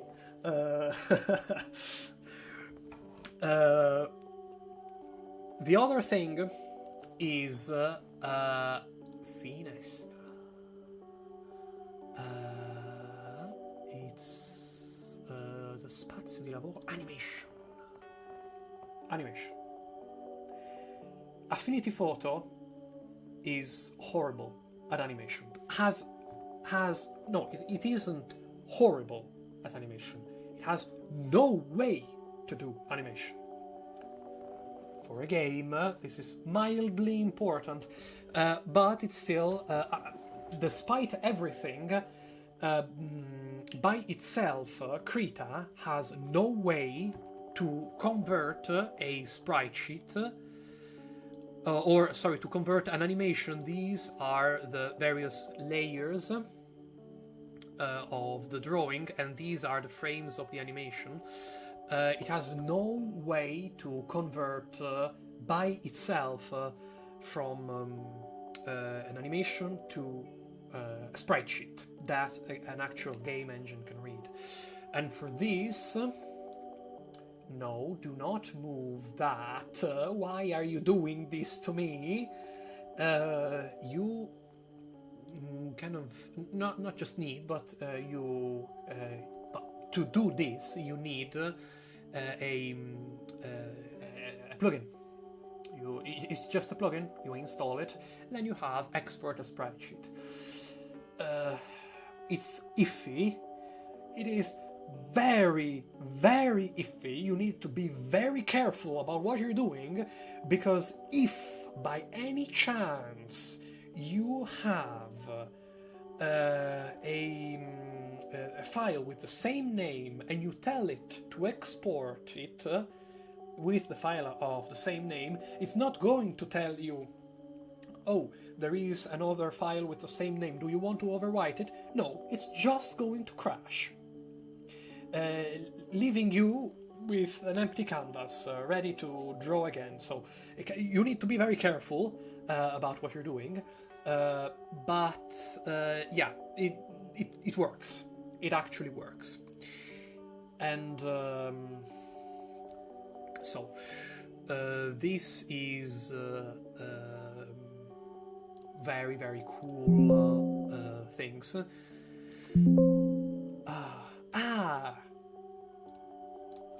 But here I exposed my devious plans, because I have other windows open. Alongside learning Godot, and I'm not an expert, but I am trying also to learn HTML and CSS in order to make my very own website to publish, probably, in the future, on NeoCities, which is a website all centered around ye old internet, and people have done some absolutely crazy stuff. And for now, this is what it looks like. Let me open the index.html that I cannot find. Index.html, open with Firefox. There it is. This is just a preview. It took a lot of time. It took a lot of time, and especially to learn, like everything. But I'm very happy with how it turned out for now, with the custom cursor and everything. But this is just this is just a preview. This is just again stuff I'm working on. I was literally working on it today.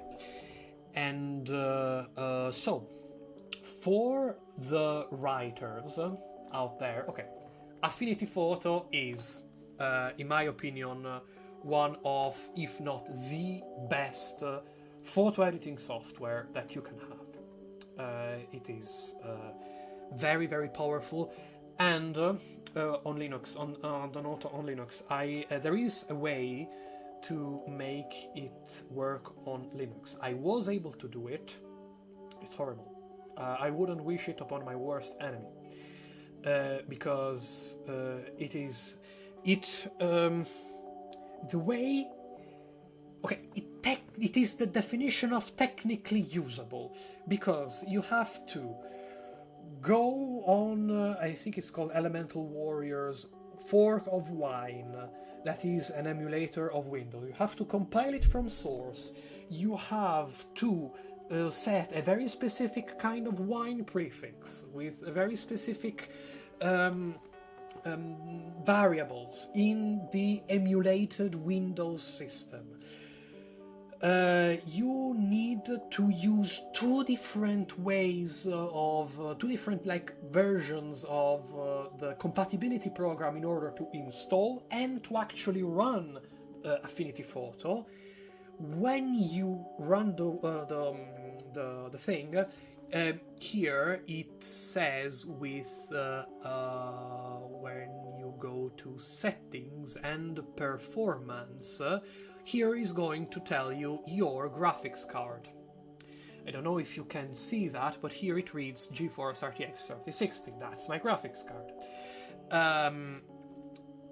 There it said, I believe, NVIDIA GTX 460. Like, it read a completely different graphics card.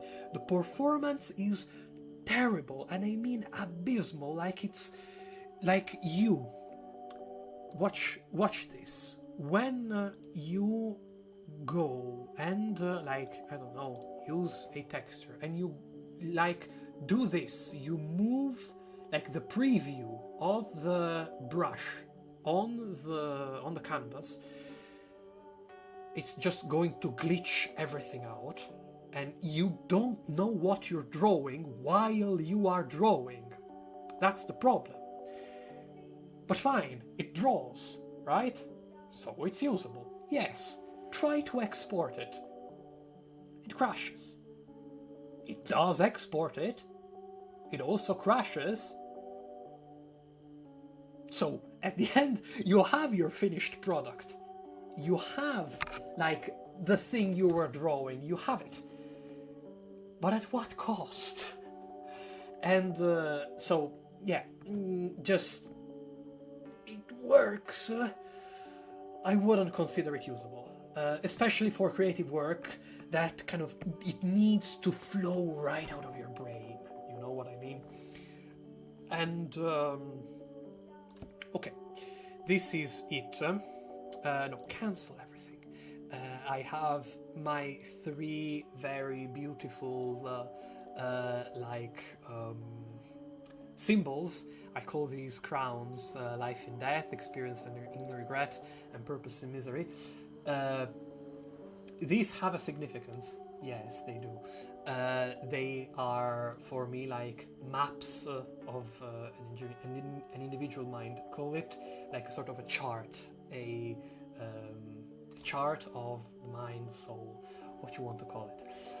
And so, like, these represent not just a person, but an individuality, a consciousness. And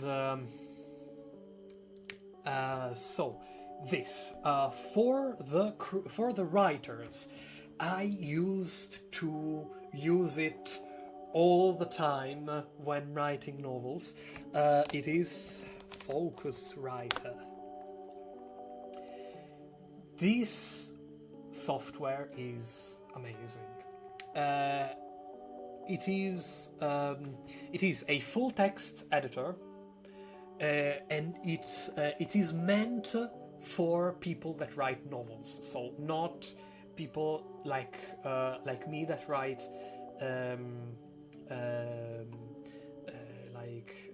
just dialogues in a game. Writing dialogues in a game is, for me, something that is always very important. I can discuss on the technique of writing dialogues for video games for a long time. Just know that this is meant for writers, because I don't know if you can tell, but at least the version that I used to use has here. This is here it's progresso giornaliero, means daily progress. It kind of takes like you set an objective. Today I want to write 5,000 words, and then here you have like a calendar of the days in which you've been able to keep track or keep your progress. You've been able to meet the requirement you set on yourself, and it has customizability from I don't know. It is honestly incredible, and these are not just something only predetermined. You can't make your own. You kind of just have to wait for plugins to make. You can make your own. You just click here, duplicate, and then you have this, and you can modify it. You can modify this to your heart's content to make. This is the point of a software like this, to make you as in your element as possible. I used to write, and again, I used to use it, and the prime focus of this software is making yourself comfortable writing and creating the mood, if you will, to the point where shut up. Where in the preferences, I think there is there is here. I don't know if you can read it. I'm seeing the preview here, and I don't think you can read it. From here I can read just a few mushed pixels, but here it says suoni della macchina da scrivere. This means the sounds of the typewriter. Let me quickly check this. And let me get away so that you don't hear the clickety-clacks of my keyboard.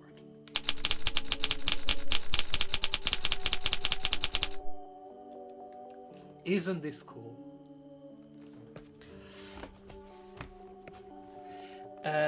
Like this is just cool to me. That something like this exists. Just if you want to download it, I've noticed that no, shut up. And it saves this file in ODF format. Not only it's pixelated, it's also in a foreign language. So wonderful, yes. Sorry, this is a 4K screen that is being downscaled to a 1080p like stream. I'm sorry. This 4K screen has given me nothing but trouble. This program saves your files in ODF, which is the same as LibreOffice. You can edit it in LibreOffice and like give it all the flourish you want or need. And yeah, this is extremely useful also for like quotations, like quotes in dialogues, and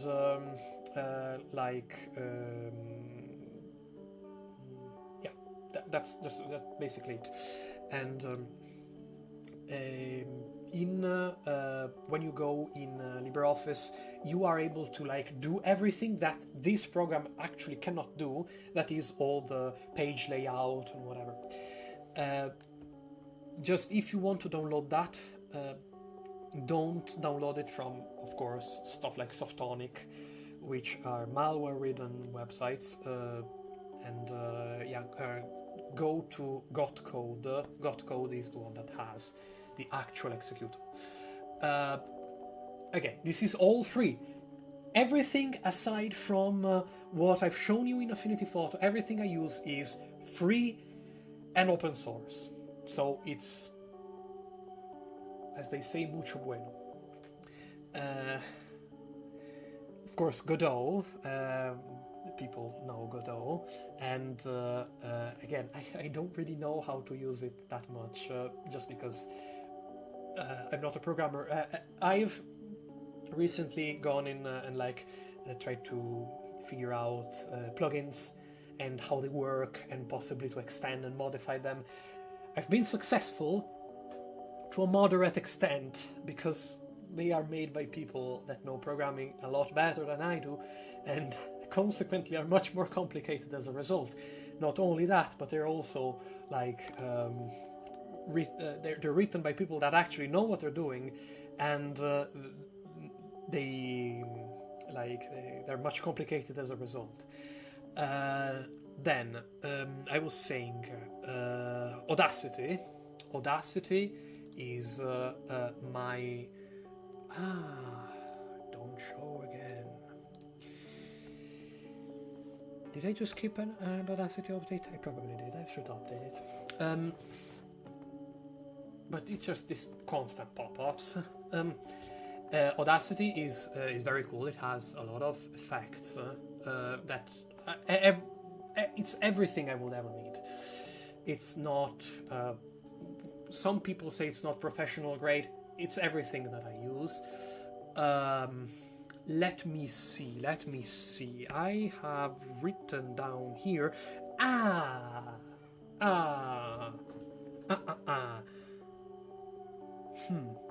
FFmpeg. What is FFmpeg? It is a very, very complex software. You need, if you've never been one of those 4-5 people that have put video in a game engine, you don't know the struggle of getting a game engine to recognize the fact that you have a video. Audio files are obnoxiously easy to do. Like, it takes MP3, it takes OGG, it takes WAV, it takes all formats under the sun. And then you see the documentation page, and it says that the only way to get a video to be recognized by the game engine is to have it in OGV format. You're not going to find any MP4 to OGVs converters online. Believe me, I've looked for them. What is the easiest solution using FFmpeg? Let me quickly give you an example. FFmpeg is a terminal program, a program that you run on your terminal. So let me quickly give you a demonstration. Let me see, file, where I hoard everything I've ever done. Here it is. Let's say I have this file of lights in the distance. This is something I recorded. No, I didn't record this because that's way too cool. I didn't record this, so it's very similar to something else I recorded. But let's say I have this file, right? This is an MP4 file. I want to convert it in OGV so that I can put it in my game. You pull up your good old friend terminal. Let me... Okay, you should be able to read now. For me it's comically large, but for you it's probably normal.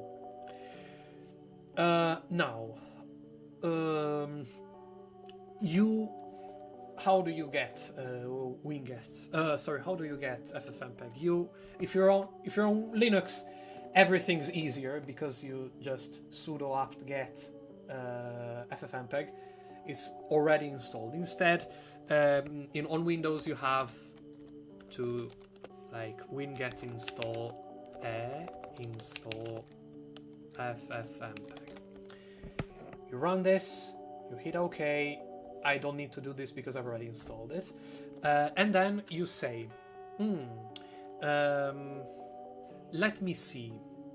I have my file here. Let me just FFmpeg -i for convert, I guess, or input, maybe, I don't know. However, it's -i, this thing, and I don't know, whatever file you want. In this case, we just have a space here in order to separate input from output, and then you go there and say, instead of MP4, you say OGV. This is going to automatically convert it in OGV. You hit enter, and then it's going to work its magic and have it a bit of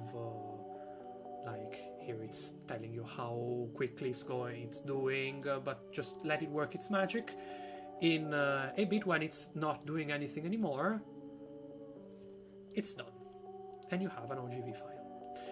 Again, this is the ultimate converter, because if it can convert MP4 to OGV, you sure bet it's going to be able to convert anything into anything else. So it's local, so you don't need to rely on crappy internet software. And then you have here your OGV file.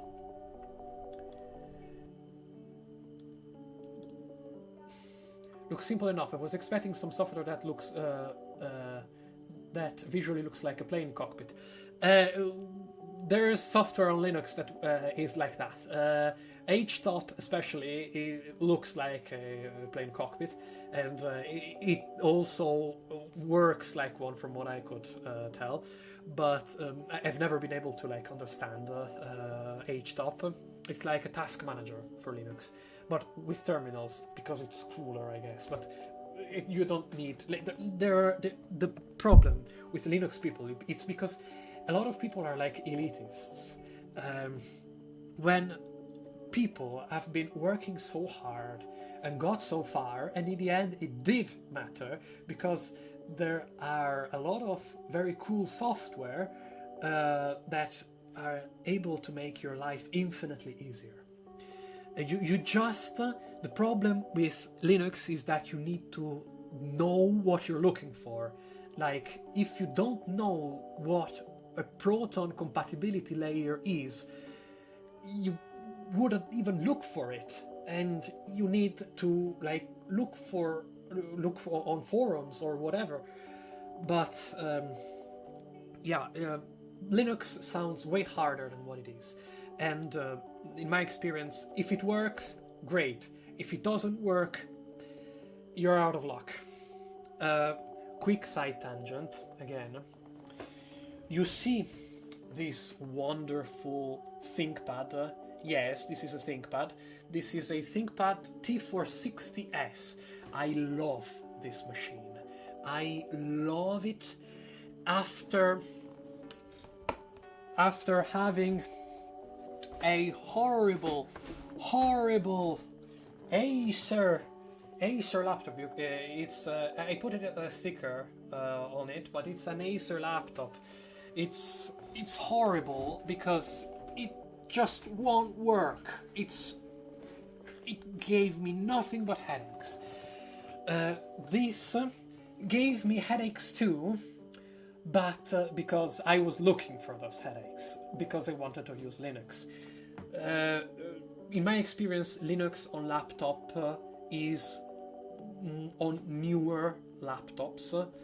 Again, that's hit or miss, but this is a 6th gen processor, and I had this problem. That Acer laptop is an 11th gen processor. It happens to. I have another 8th gen. I had past tense because it broke down into a billion pieces. A Lenovo, another Lenovo that was 8th gen, and that worked like a charm. Suspend. Like when you close the laptop and you try to open it again, it's just not going to work. It's not. It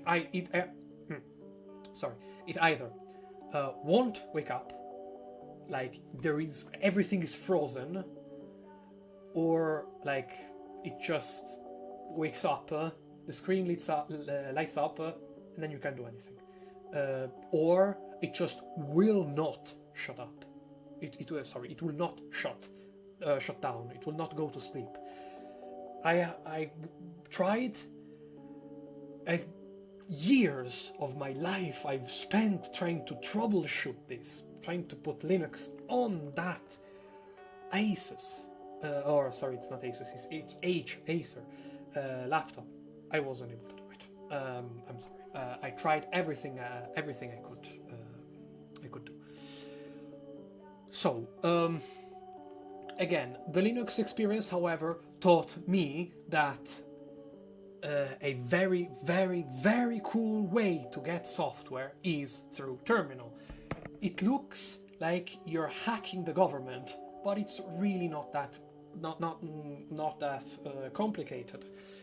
It's actually extremely simple. PowerShell. Run as administrator because you are what? What are you doing? You run as administrator because you are installing programs. Control plus. No, it will not resize the window. You'll have to do with the terminal. with this terminal, with this emulated scenario. Let's say if I were in and say run as administrator, you just get winget install whatever you want. Firefox. You want I don't know, again, Krita. You want OBS Studio. You just hit enter, and then you have. You don't have to go hunting for exes with potentially like malicious stuff, and that's the Linux way. That is pretty cool, just because it saves you time without having to kind of look for any executable files that may or may not have weird viruses on them. Just like again, I was talking about free it's I just talked about it. It's Focusrite. It saves you time and looking, okay, which one is the legit download button, if you will. And this FFmpeg is basically, I don't want to say a necessity, but I haven't been able to find another way to convert files or video files into OGVs that Godot, or from what I can tell, even Unity can understand. And then for actually making said videos, you could try. It's called the Linux, the basic Linux media platform is. It's called DaVinci Resolve. You're able to get it for free, but I don't have it. I don't need it. Instead, I use Kden Live. If it will, probably.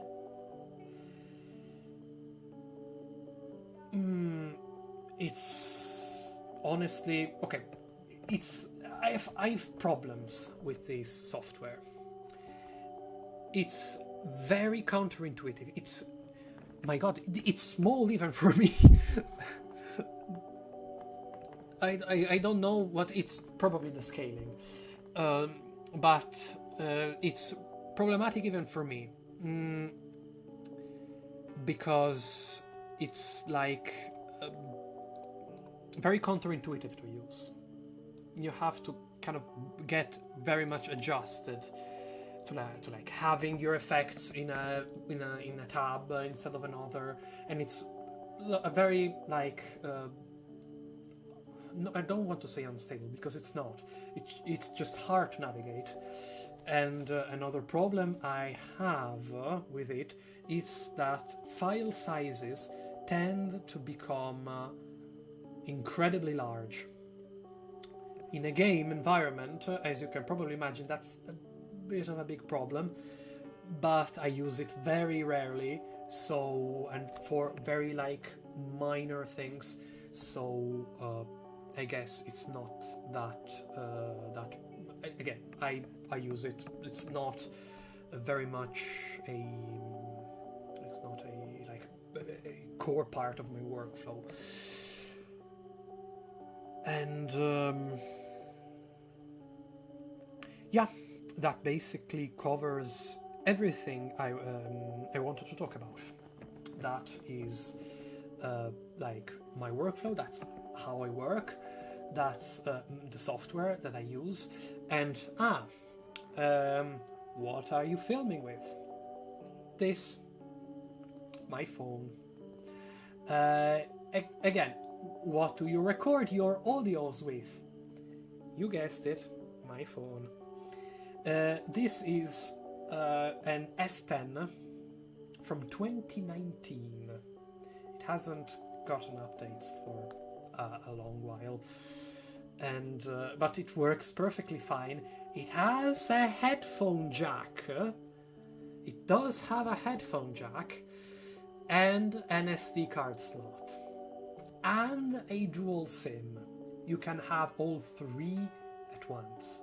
It's awesome, yes.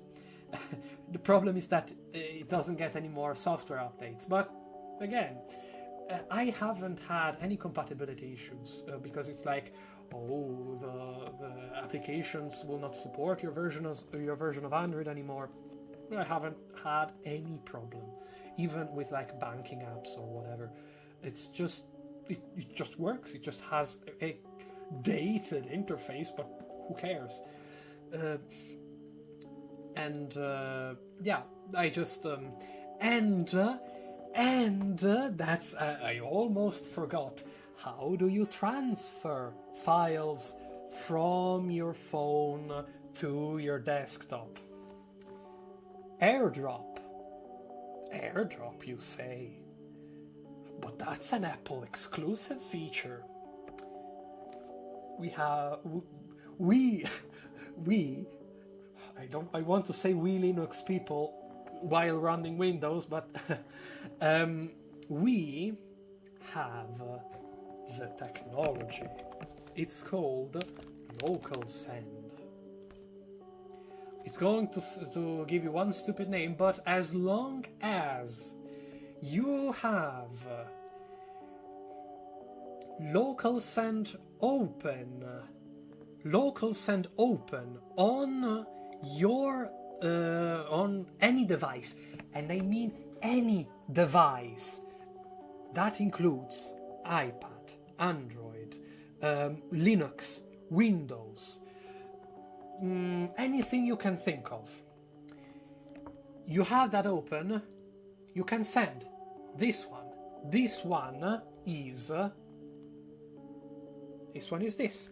I want to send this file over to my phone. Sending. Accept the request. Yes. It has transferred, and now I have it on my phone. It goes both ways, of course, and this is wonderful. It works marvelously. Ironically, the only device on which I have had problems is my iPad, because when I try to send a file from the iPad to here, the application on the iPad doesn't have permission to see the files, and so it can't find the files to send. And so, ironically, that is the only device I've ever had any problem with it. It's honestly wonderful. It's very, very fast too. It's again, I've looked a bit into it. AirDrop uses Bluetooth to transfer files. This one uses Wi-Fi. You need to be connected to the same network, and as long as you are connected to the same network, you can transfer files, and it's absolutely very, very cool. And let me see. It's midnight 23. I am asking you, for concurrent viewers, do you want me to give you a look at my games? Maybe you want to see the state of Forever. You want to see how what I've been working on with Godot. I am asking you. Or do you want to finish here the stream? I I've said what I wanted to say. I've said what I wanted to say, and yeah. Oh, yes. Okay. Okay. So we'll go another like half an hour at most, because for me it's 12:24 a.m. So I'm kind of tired. Leak that progress, funny Italian man. I I will hereby crown myself with the title of funny Italian man. Okay. So let's see. Well, first and foremost, I have this test. Okay, this eternity is not forever was meant to be, again, a clean slate, because I have made a lot of like in this time between the end of my last exam and this very moment in time, I have dedicated myself to the study of Godot shader language, which is incredibly powerful, but incredibly dangerous and incredibly complicated. So for me, it's all, for what I can tell, it's mostly trigonometry, which I haven't touched in 7 years, give or take, because I've studied in a scientific-centered high school, so I have studied trigonometry. It's been a hot minute since I've honestly touched on trigonometry, and Git, which is version control software needed by every single software development, which is the equivalent of taking your project files and copy-pasting them everywhere around your hard drives. Basically, that's what I've been doing up until now. Yeah, I've been learning this, and there is a specific plugin made officially by the Godot developers that supports Git, that gives you access to like all the various software developments, more set of things like commits and stuff and something like that. The only problem is that, like with all it's very scary. Git for me is very scary because it's like the basic way of telling this. It's like memory card for your progress. The problem is that nobody told me how to go back to a previous save.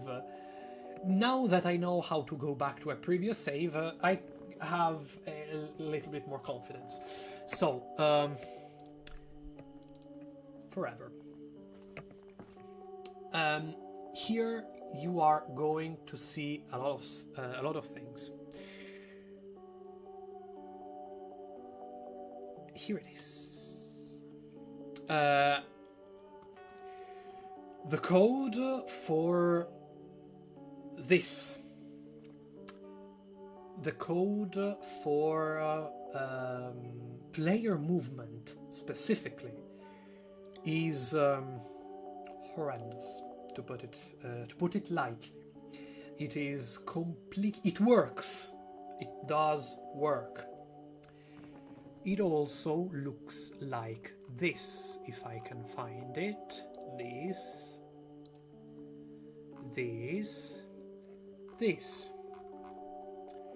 It also looks like, you cannot see, let me manage edit, no, editor settings, display scale 200%, save and restart, so you can actually see what I am talking about, hopefully. Can you? You cannot. Or can you? No, here it... Can you read my horrible, horrible code? that you shouldn't absolutely be looking at, because not only is it top secret, it is also horrendous.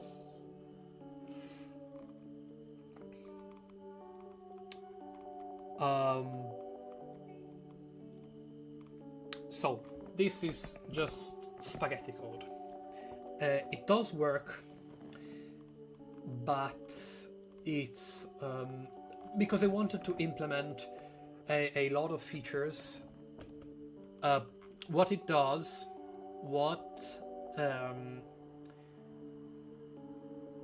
golly gee, the terrors, the horrors. Yes, absolutely, you should be absolutely terrified. What it does is handle. No, what the heck are you doing? No, this shouldn't be possible. See? Okay. That was the menu, of course. The music is a bit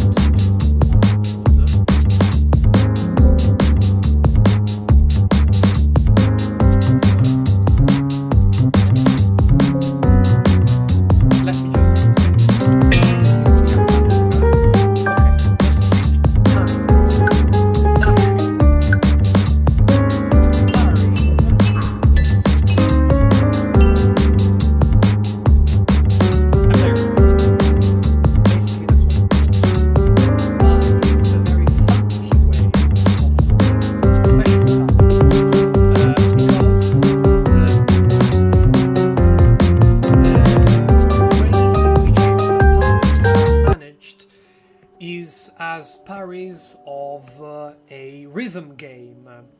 What do I mean by that? I mean that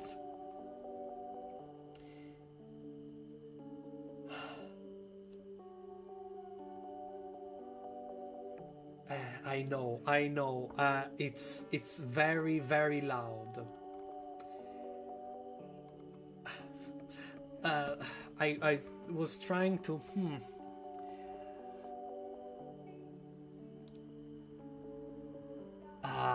how to do this?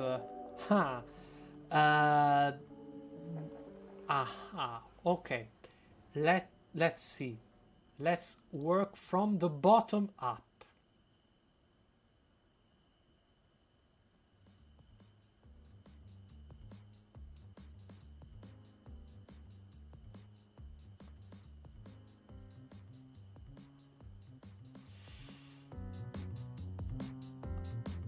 Is this okay?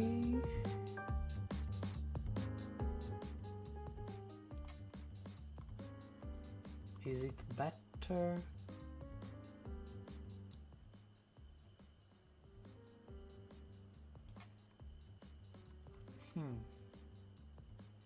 Oh my god. I'm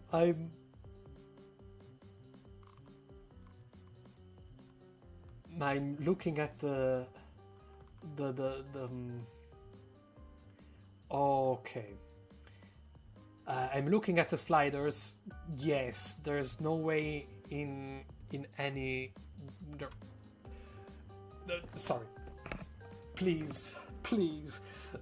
Pardon me. I didn't mean to blow your ears out. But yeah.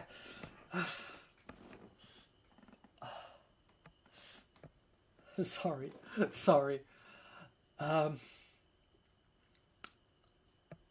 What I was saying is that it's handled like a rhythm game, because yes, parries make games like rhythm games, just like Sekiro and whatever. But what this means here is that you have. Okay, this is the control, the way to control like what are, when you press the button, how many seconds of parry time you have, and damage player, and there would have been, if I wasn't There. No. Mm, eh, I'm just going to explain it to you. What this happens is when you get hit, you don't get immediately like deducted the hit points. There is a short window of time in which, after you've been hit, you are able to parry. That is, even if you kind of picture a graph of like a rhythm game that like tries to figure out the delay between your audio and your inputs. Normal games tend to parry only if you are early. You have activated the parry, and if the attack hits you while you're parrying, you parry. Instead, here is, even if the attack is here, you haven't parried. The attack has already hit you. You parry. You parry. This is a lot more complicated than it sounds, especially when it has to do with like figuring out which attack hit you, which one is the attack that actually killed you, and yeah, so it's again, this is all prototype code. I want to practice using this, and I am just scrolling through everything so that for posterity you will be able to like go back and point and laugh and shame at me and say, ha ha, you are so stupid that you could have used this. And yeah, like, I'm just doing this for posterity because for progress sake, but okay, I am kind of proud of this because it works. Okay, it works as intended. Like the delay between the attack and the parry is represented. You can parry after the attack has hit you. This is unreadable, of course. I wanted to practice, I wanted to rewrite it and be more like presentable and practice composition.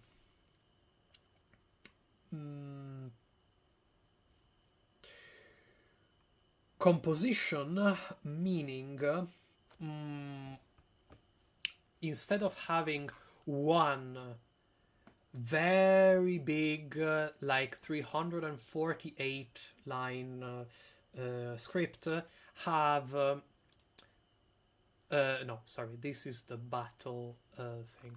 This is the player. As you notice, none of like the components of the actual player, which are all of these, the particles, the sounds, the sprites and whatever, none of these have any code or any script attached to them.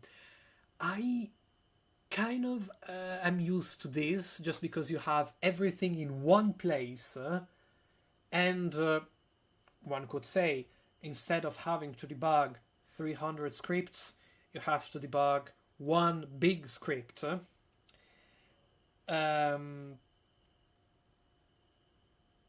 But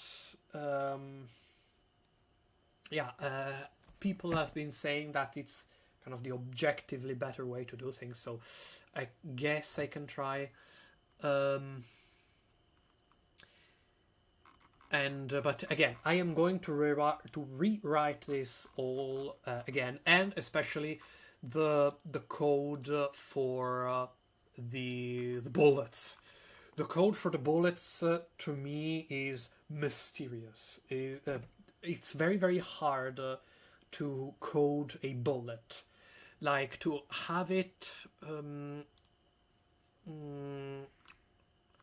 okay, this is kind of the enemy. This is just the enemy, how the enemy behaves. Let me see. No, because okay, you're not going to find them here because okay, here you're not going to find bullets here. You're going to find bullet spawners here. This is just a mess. I have bullet data that sets the bullet texture and the speed, whether it's homing or not, the acceleration, but it's all very very. I don't know what I'm doing. I'm just going to be very very brutal and honest. I don't know what I'm doing when I'm making stuff like this. I need. There are plugins. That do the job for me, but what's the point of learning if I let the plugin do the job for me? That's the problem. That it's called Bullet Up Hell. But another problem that that has is that that's meant for like Toho styled games. Games in which you don't parry, and a thing I failed to mention is that another thing that's managed in the dash is the dash hurt box, sort of like a Mikiri counter from Sekiro. Godot does look really interesting. Glad to have this insight. Godot is absolutely worth your time because again, you need everything I know because of tutorials, and if I may suggest, the one I used to learn like the absolute basics is Heartbeast's like tutorial. Like it's, but the problem with this is that there is like this difference between Godot 3 and Godot 4 that happened fairly recently, and the scripts have a very not very different syntax, but they are incompatible with each other. You are going to tell whether it's Godot 3 or Godot 4. This is Godot 4 with the at symbol, with, for example, something like export or onReady. This is Godot 4. Instead, Godot 3 has just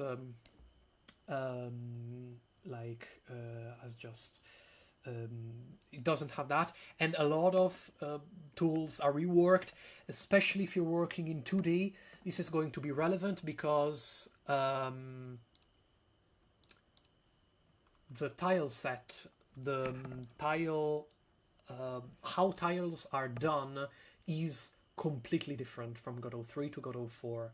So I suggest you look at it. Maybe, I don't know, maybe Heartbeast has like remade the tutorial. I hope he has for Godot 4, because again, there are a lot of differences between Godot 3 and Godot 4, but again, Godot is absolutely interesting. And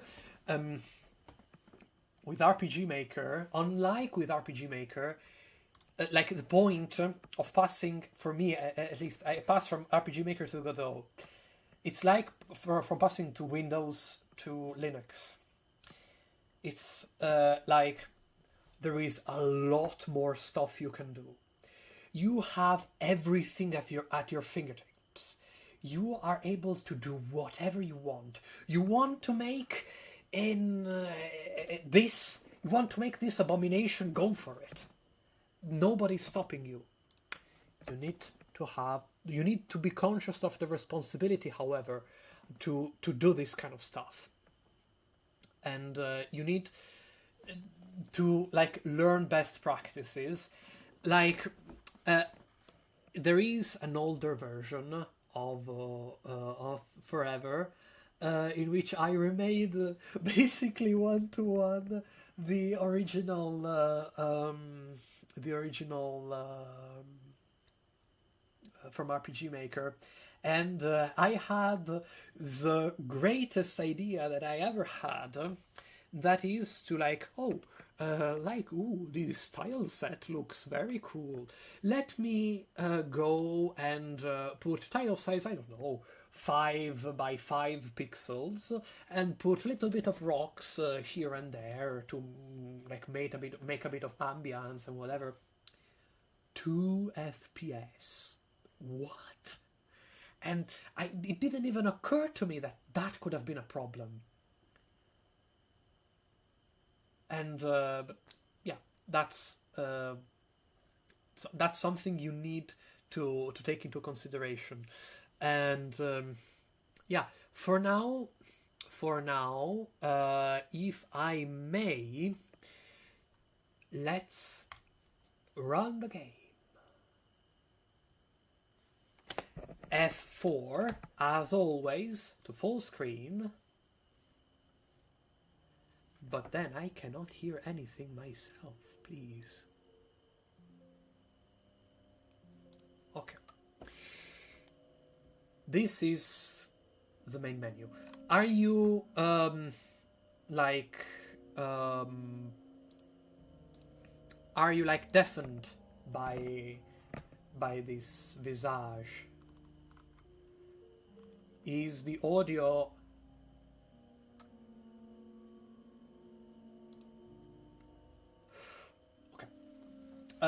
Understood. I'll do it exactly that things first. Yes, this is very fancy. I'll drop a few notes from a complete beginner to from a bit less of a complete beginner to someone that's trying to approach it. Absolutely. If I forget, please remind me. These, I love this. These, you can't. You can see. This is the option menu, and you know why you can see it? Because I have my mouse over to my second monitor and it jumps. But yeah, this is still in like load save. Doesn't work. About saving. A note about saving. First, to someone that's trying to learn. The documentation of Godot is very fine, it's wonderful, a lot of it is very important. Do not listen to the documentation when they talk about saving. That is the first... I want to show you how the saving works in my previous games. Let me take my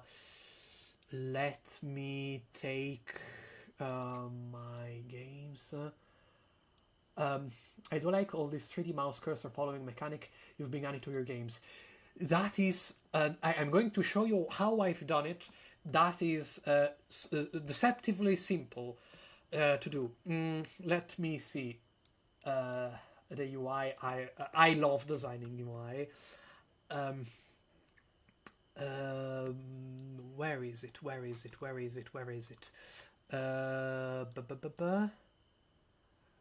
Oh, what it feels like to be a stag. Every time I look at what it feels like to be a stag, what it feels like to be a stag, I drop. My heart drops. Where is it? There's exit reality. Exit reality. Now let's play Godot roulette. Which version of Godot will I need to run this project? This is, it says 4.3, so this is one of the problem with Godot. Is that versions are not intercompatible. Godot executables, Godot 4.3. let me go grab Godot 4.3, and please do not do that, because then it's going to revert and it's going to be a mess, and we are going to go here. Okay. This is Exit Reality. Give it a minute, it's going like through generating cache and whatever. It's generating cache, a lot of cache for a game that it's not that big, but it's, again, a finished product. So give it a minute. But I'll need to enlarge the UI again. So, let's wait. Let's wait. It's on an HDD. Is it on an HDD?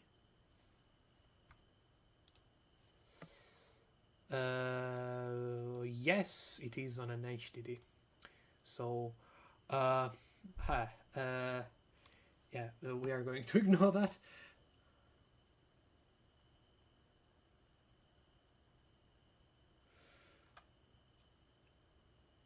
Okay, are we good yet? Are we good yet? Hello? There it is. So, let me see. Save load. Now, this is how saving and loading works in Godot, or in in Exit Reality. The way in which this works is basically,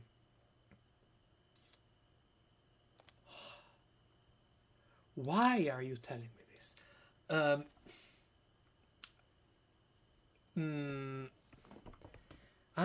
Maybe you know why, because it's on another drive. I hope it won't keep popping up, because it's completely obnoxious. What I'm doing here is I have these control variables. You will recognize this from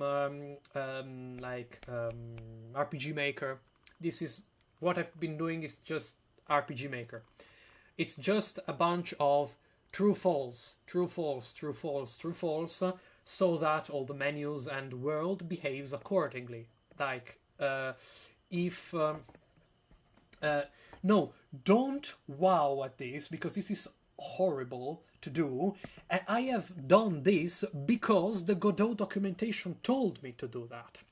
What I've done here is, okay, I have a control variables. This is it's like switches in RPG Maker.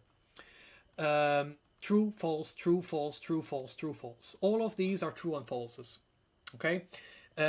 Like the game behaves taking this. If this is true, open this door. If this is false, close this door. Okay? This is just how I store game progress.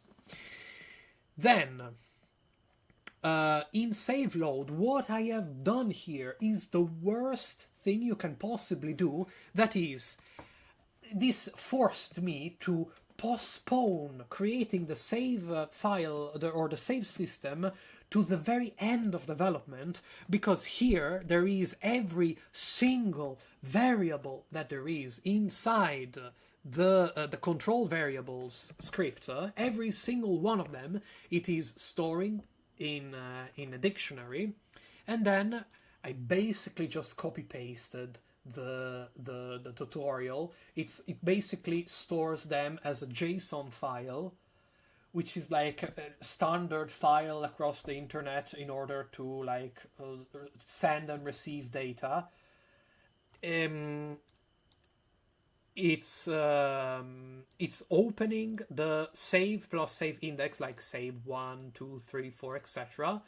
And it's writing, and it stringifies. That's the term.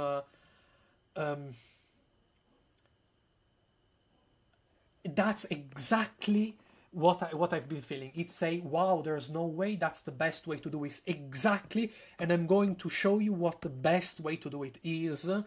It is in the comments of the documentation. It's JSON, if it's stringifying the JSON data, and then it's storing as again a JSON file. In loading it. It ascertains that the file exists, and if it does not exist, it does nothing. If there is a save, if the file exists, you read it, you get the line from the save file, and then you create a new JSON object. This is just copy-pasting. I don't know nothing about JSON. I want to put it very clearly. I know nothing about JSON. I just copy-paste it. The way in which it works, it's getting every single key. Basically, what it's doing is getting a dictionary, getting a variable that contains all the other variables, putting it in a JSON file. Then, taking the JSON file, de-JSONifying it, and then one by one saying, okay, I want my control variables to be the one of the save data. I want everything, and there is no way that I found to iterate this process.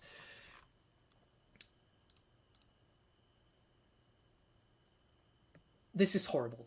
This is the worst way to do it, and this is the way that the Godot documentation tells you to do it. I am going to now go to my test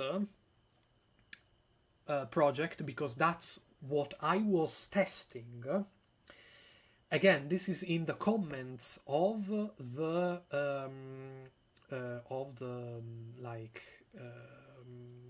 documentation. This is the save and file system. It's just this. You see why I was mad. What is it doing here? What's the difference? Now, I have made a custom resource called a save resource. Again, if you plan on learning Godot, first learn what the classes Godot has to offer you, which are basically these all the various things that let you do stuff. And this is the control nodes are those for the UI I love. The control UI in Godot. This is traditionally one of the best things that Godot is able to do.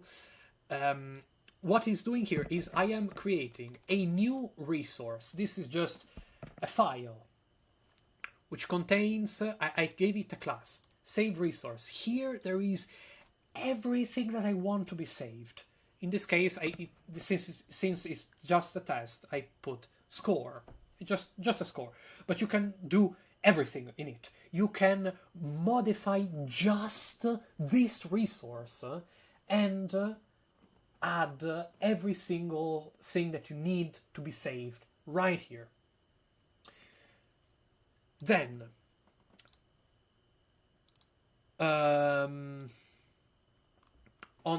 save pressed, okay, you are creating a new resource of that type, like with like all the empty slots that needs all the data to be filled. This creates basically a new object. Then, for each of the things that wants to be saved, you still need to go through the pain of saying this score or the score of the save needs to be the score of, for example, the button or the things that you want to save. But it's bypassing all that like how can I put it, all that JSON stuff, just because okay, var error is just, if there is an error, I get I want to know what the error is, and if there is, I want to know what it is. I need you to print it out. And then you save resource saver dot save this save right here that we've made in user save.tres. Please don't be a stupid person like me and forget to put the TRES, because otherwise you are going to get the dreaded error 15. Why? Why do I get this error 15? What's the point? What's the problem? I did everything right. No, it's just you need to put TRES, because what's this doing is, instead of saving this as a JSON, it is saving it as a Godot resource, which it is already able to read. There is no like JSONifying, there is no DJSONifying, there is nothing of that sort ever to be done, and you just do that. And then to load, you just resource loader dot load the resource that there is. Again, if it exists, because if there isn't, it's going to crash. What is save global? Save global is the save resource, and then it's going to get the score from the save and put it onto the button. This is like the easiest way to do it, and since you have this save resource, you can have like a resource that has all the data you need and that is saved, and then you can have like another, like I could replace why are you doing this? I could like say this globally accessible center of information is or needs to have the exact same things, the exact same variables that I want the resource to have, or I want the save resource to have. What you would do in this case is like, instead of like having a save resource like directly inherit from resource, like, because resource is like a basic Godot type. Instead, what you're going to do, the best approach, at least the approach that I want to do in my games, it's like okay, maybe it's best if I explain this with a little very small drawing board. Okay, I have the resource. This is like a basic object. This is the base. I want all my variables in the game to be stored dynamically for story progression and whatnot. And I create like sort of a game data that stores like progression, blah blah blah blah blah, everything that you want to store. Okay. This is like something like in object-oriented programming, it's called inheritance. Like this game data inherits from the base. In this case, basically nothing. It's something that Godot can read. Okay.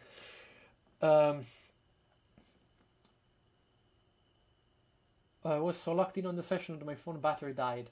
Gotta watch it all again when needed.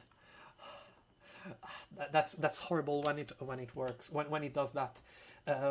My phone too, being old, has a 60% battery health, so I get very much that pain. But yeah, what I'm saying here, this is all for posterity's sake.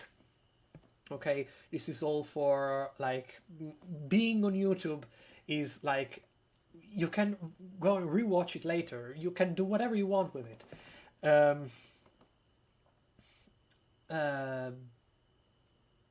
Like, you didn't miss a lot. So basically, what happened is like, what is the best way to save a game.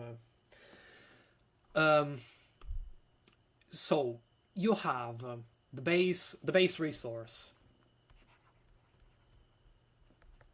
It's something that Godot can read. It's information that Godot can read that has no place inside the game. Okay, it has place inside the things that have place in the game.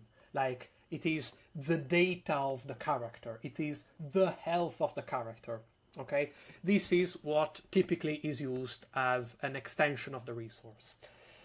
And then you have, like, that inherits through the extends keyword in Godot is like extends resource class name game data. That's basically what I plan to do. Like, game data, like, what's the important information that is important for the game to know know whether a door is open or closed, whether, I don't know, a boss is defeated or not. And this is game data. For example, variable like boss, I don't know, equals true. Okay. Then what you could do is extend the game data. So you would say extends game data class name save data. What this inheritance does is basically give the save data everything that the game data already has, so that you don't have to repeat yourself by writing all of this twice. Because it's inherited, when you say extends game data, everything here is already inside the save data.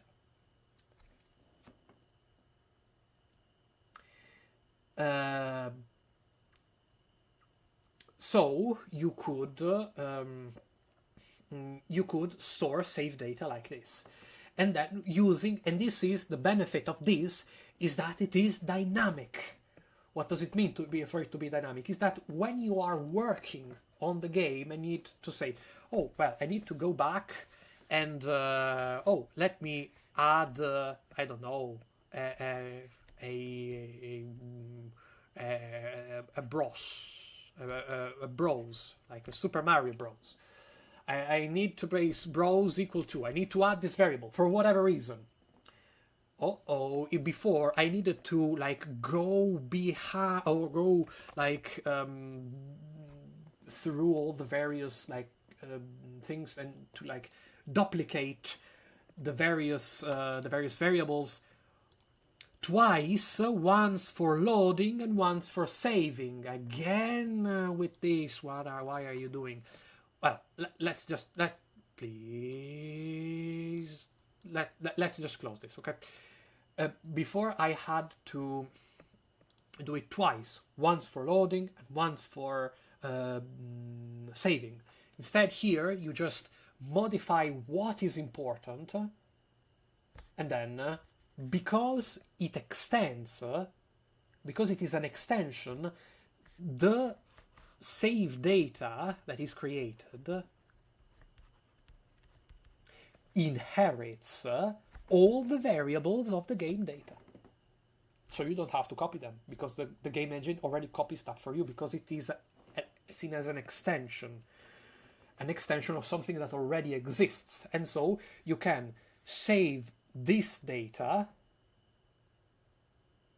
with all the variables, with all the things that come from this, and inside the save data you can have like the save and load function. This is the, I believe, objectively better way to do it, because again it's dynamic. You don't have to go back and forth and back and forth. Okay, and just because I've done this, I'm just going to throw it out there. My dad doesn't work at Blizzard. Okay.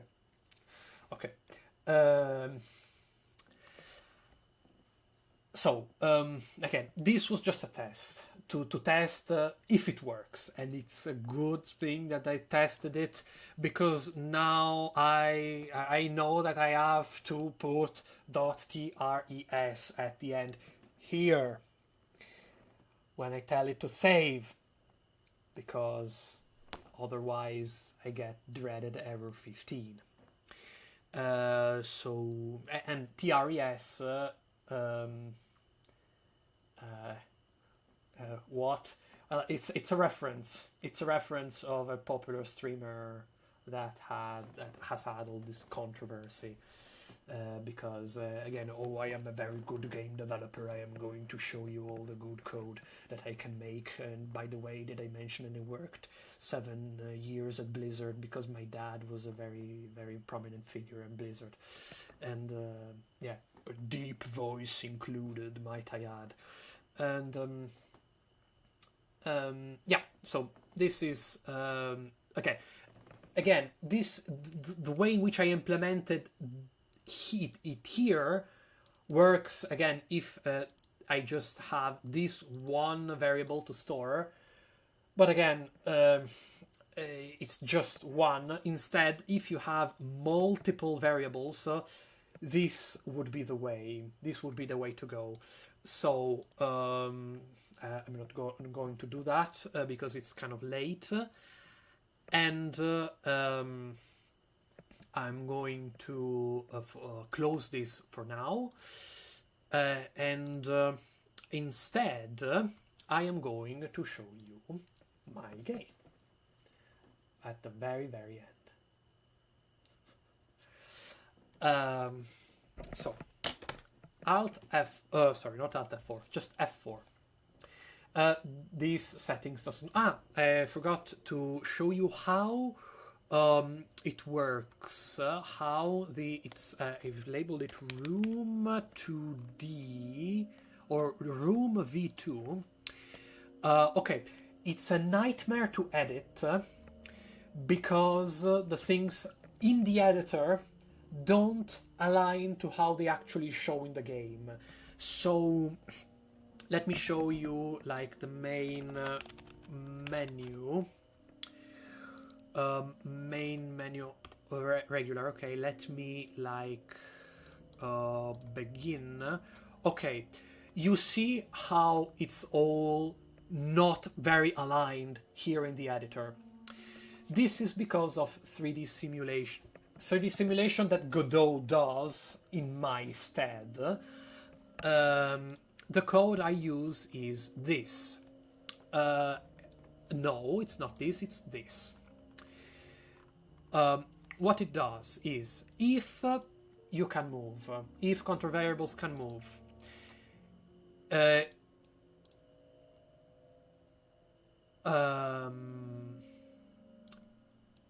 okay, camera zoom. Okay, this is for like zoom control when you are like going down into like path. This is like the coming from back is like when you go in a new area, the camera zooms in from again vector 1.1, vector 2 1.1 1.1. That is the camera is a little zoomed out, and then it zooms in to 1 1, and or that is this it's just zoom. It's a bit zoomed out when you when coming from back is true, like when you are transitioning between scenes.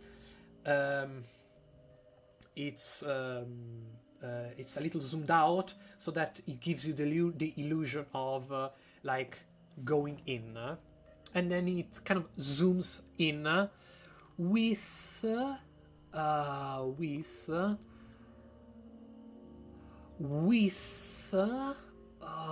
I think it was in the camera control variables camera zoom. Yes, because in control variables camera zoom there was rather a function that like normalized the zoom. Whatever.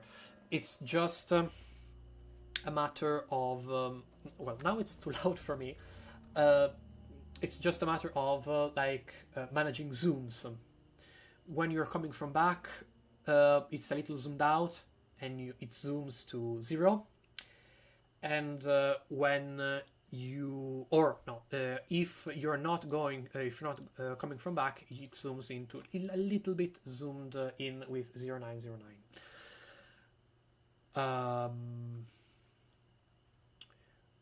And camera offset is the offset of the camera.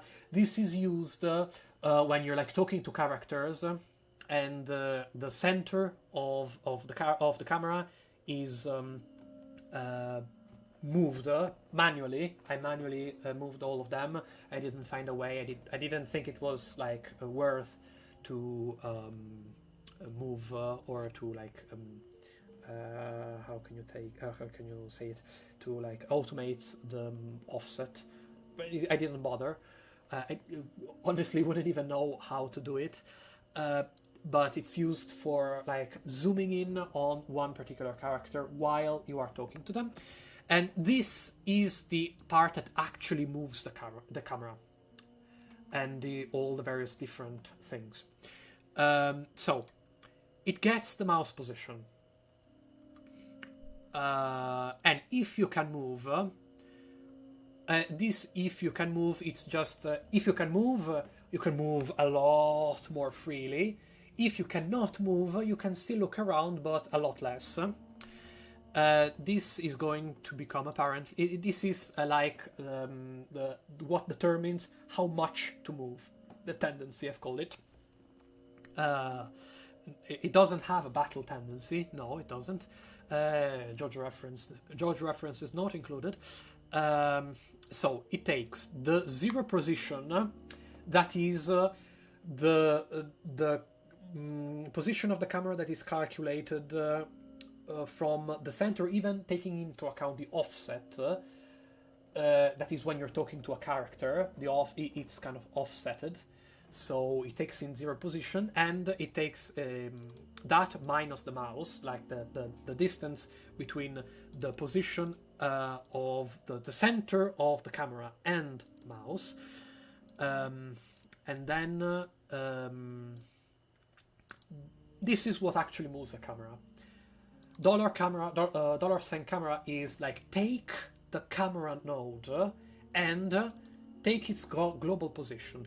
LIRP stands for linear interpolation. Linearly interpolate the camera position from the camera position, like from what it is now to 0 position minus tendency divided by turn amount. Turn amount is like the amount of like freedom you have.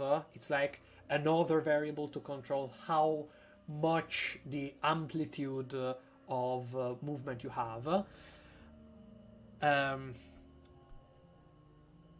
And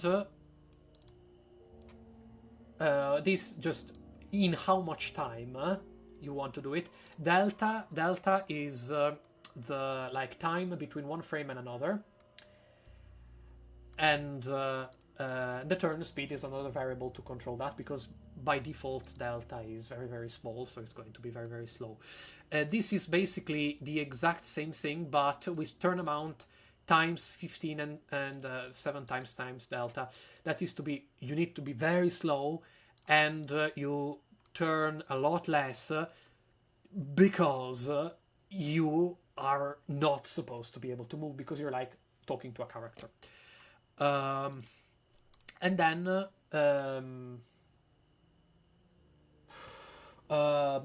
okay, thank you for the explanation and for the awesome stream. I'm head out to bed now. Have fun with the rest of the stream, and I'll be looking forward to anything you're planning next.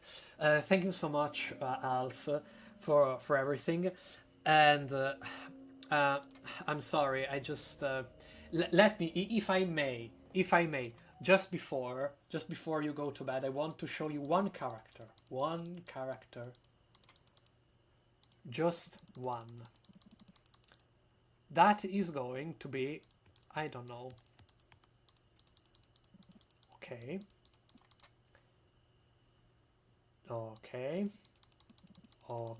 I'm going to speed run through all of this, but I just want to show you this. I complained about off, and this is it. This is our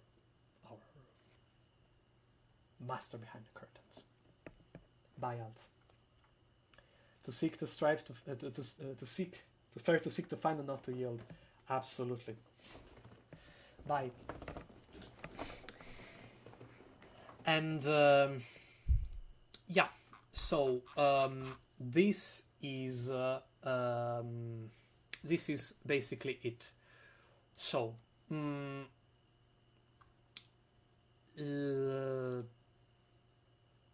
so this is what moves the camera. Good night.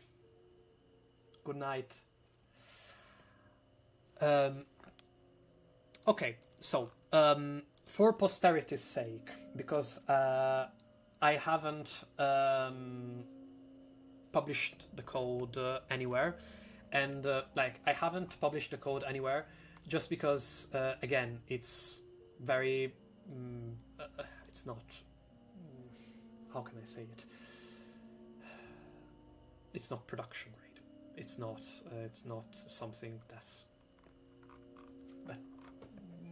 it's worth publishing. Good night too. And yeah, I will finish it kind of quickly. So well, it's well past due. It's well past due. No, I think we can end it all here. Maybe there will be a stream in the future. I have so much more to talk about, and yeah, this has been just a very very fun stream overall. I got to talk live with people and showing my face and my workflow, and to reiterate, no, my dad doesn't work at Blizzard. My friends, it's been a fun night.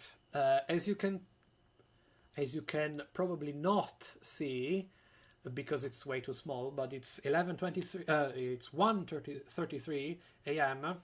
So I think it's time to head to bed. My friends, it's been an absolute pleasure to be with you, and as always, to strive, to seek, to find, and not to yield.